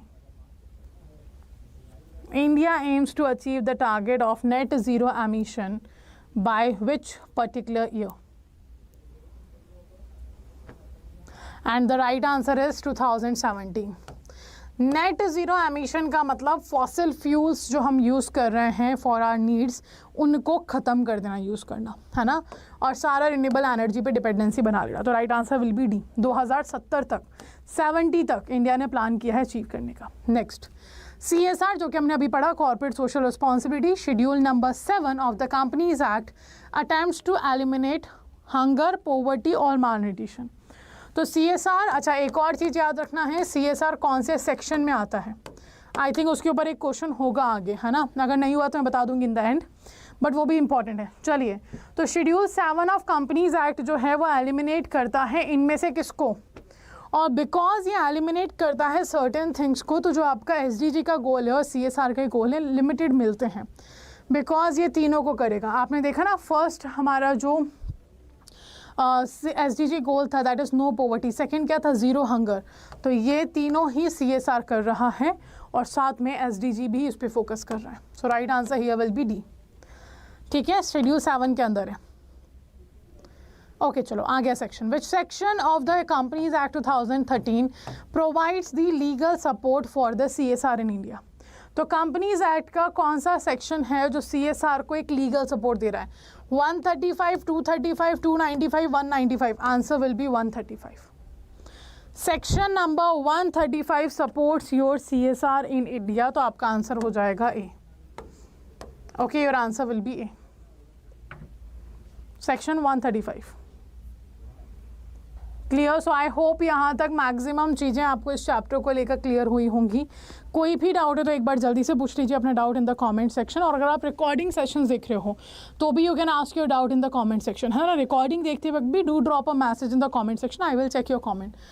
सो उसके अलावा यू कैन सी लक्ष्य बैच जो है आप लोगों का स्टार्ट हो चुका है, दैट्स अ बाइलिंगुअल बैच, और ये बैच 8 दिसंबर से स्टार्ट हो चुका है। रिटेल बैंकिंग वेल्थ मैनेजमेंट के ओरिएंटेशन से हमने इसको स्टार्ट किया था, तो एक सब्जेक्ट आपका स्टार्ट हो चुका है। हर वीक में एक एक सब्जेक्ट हम स्टार्ट करते जाएंगे। Okay, now if I talk about this particular batch, तो ये बैच आपका है कॉम्प्रिहेंसिव बैच, सारे सब्जेक्ट्स को कवर करेगा। कॉन्सेप्चुअल क्लासेस होंगी, उनकी लाइव क्लासेस, रिकॉर्डिंग दोनों अवेलेबल हैं। आपके पास क्लास PDFs अवेलेबल होंगी, आपके पास टॉपिक वाइज टेस्ट होंगे, फुल लेंथ मॉक टेस्ट होंगे, ई बुक्स होंगी। ये सारा कंटेंट आपको मिल रहा है लक्ष्य बैच के अंदर। And do remember this is the second batch, already एक बैच स्टार्ट हो चुका है, सेकंड भी स्टार्ट हो चुका है now. So now you can understand how much competition is there, है ना। चलो, तो similarly why people have started so early, because they know कि पेपर अब आपका टफ आ रहा है ना। सो आई वुड सजेस्ट, अगर आपने भी सोचा है कि निकालना है या पेपर देना है मई में, तो start early, because why to wait जब पता है ये पेपर देना ही है, तो है ना। और इट्स बेटर जितनी जल्दी निकालेंगे उतना हमारा ही फ़ायदा होगा। एनरोल करने के लिए सबसे पहले आपको अरे 24/7 एप्लीकेशन को डाउनलोड करना है, डाउनलोड कर लीजिए। एंड देन डाउनलोड करके जो होम पेज आएगा वहाँ पे ये एग्ज़ाम कैटेगरीज आपको दिखेंगी। Go to the JIB CIB section, tick on the JIB May 2024, यहाँ पे व्यू ऑल पे क्लिक करोगे, JIB से रिलेटेड जितने भी बैचेस हैं सब आपको यहाँ पे मिल जाएंगे। Individual subject batch, comprehensive all the 4 batches और महापैक सब कुछ है। एनरोल करने का तरीका एक ही, जस्ट बैच पे क्लिक करें, एक बार फीचर्स देख लें बैच की कि ऑफरिंग आपको क्या क्या मिल रही है, वैलिडिटी देख लीजिए कितने मंथ की आपको मिल रही है, then click on the buy now option. After clicking on the buy now option, अगर आप ये कोड यूज़ करोगे तो यू विल गेट 75% डिस्काउंट। तो करना क्या है, you can use a code Y496 और आपको मिलेगा यहाँ पे 78% डिस्काउंट। सो 3% एडिशनल डिस्काउंट है यहाँ पे। 1% का जो डिस्काउंट आपको मिलेगा वो मिलेगा एप्लीकेशन से परचेस करने पे जब आप कॉइन्स को यूज़ करते हो, अगर आप ये कोड यूज़ कर रहे हैं तो। And the validity will be 9 months, 78% discount will be there. 8 दिसंबर से बैच स्टार्ट हो चुका है, that's a second batch to remember. Okay, so this is all for today's session. और इसके अलावा किसी भी बैच में आप एनरोल करना चाहते हो, एनरोलमेंट प्रोसेस सेम है जो मैंने आपको बताया। And if you guys want to join ऐसे ही YT सेशन चारों सब्जेक्ट के लिए of your JIB, then for that you have to subscribe the 24/7 officers 24/7 channel and press the bell icon, ताकि सभी अपकमिंग सेशंस के नोटिफिकेशन आप लोगों को मिलते रहे। ठीक है, apart from that do remember IEIFS paper 1 के लिए हम मिल रहे हैं 7:30 AM Monday to Saturday only on officers 24/7। ठीक है, so do not forget to share this session with your friends who are going to give their paper in May 2024 with you. Okay, so thank you everyone for joining the session and have a great day. See you all tomorrow.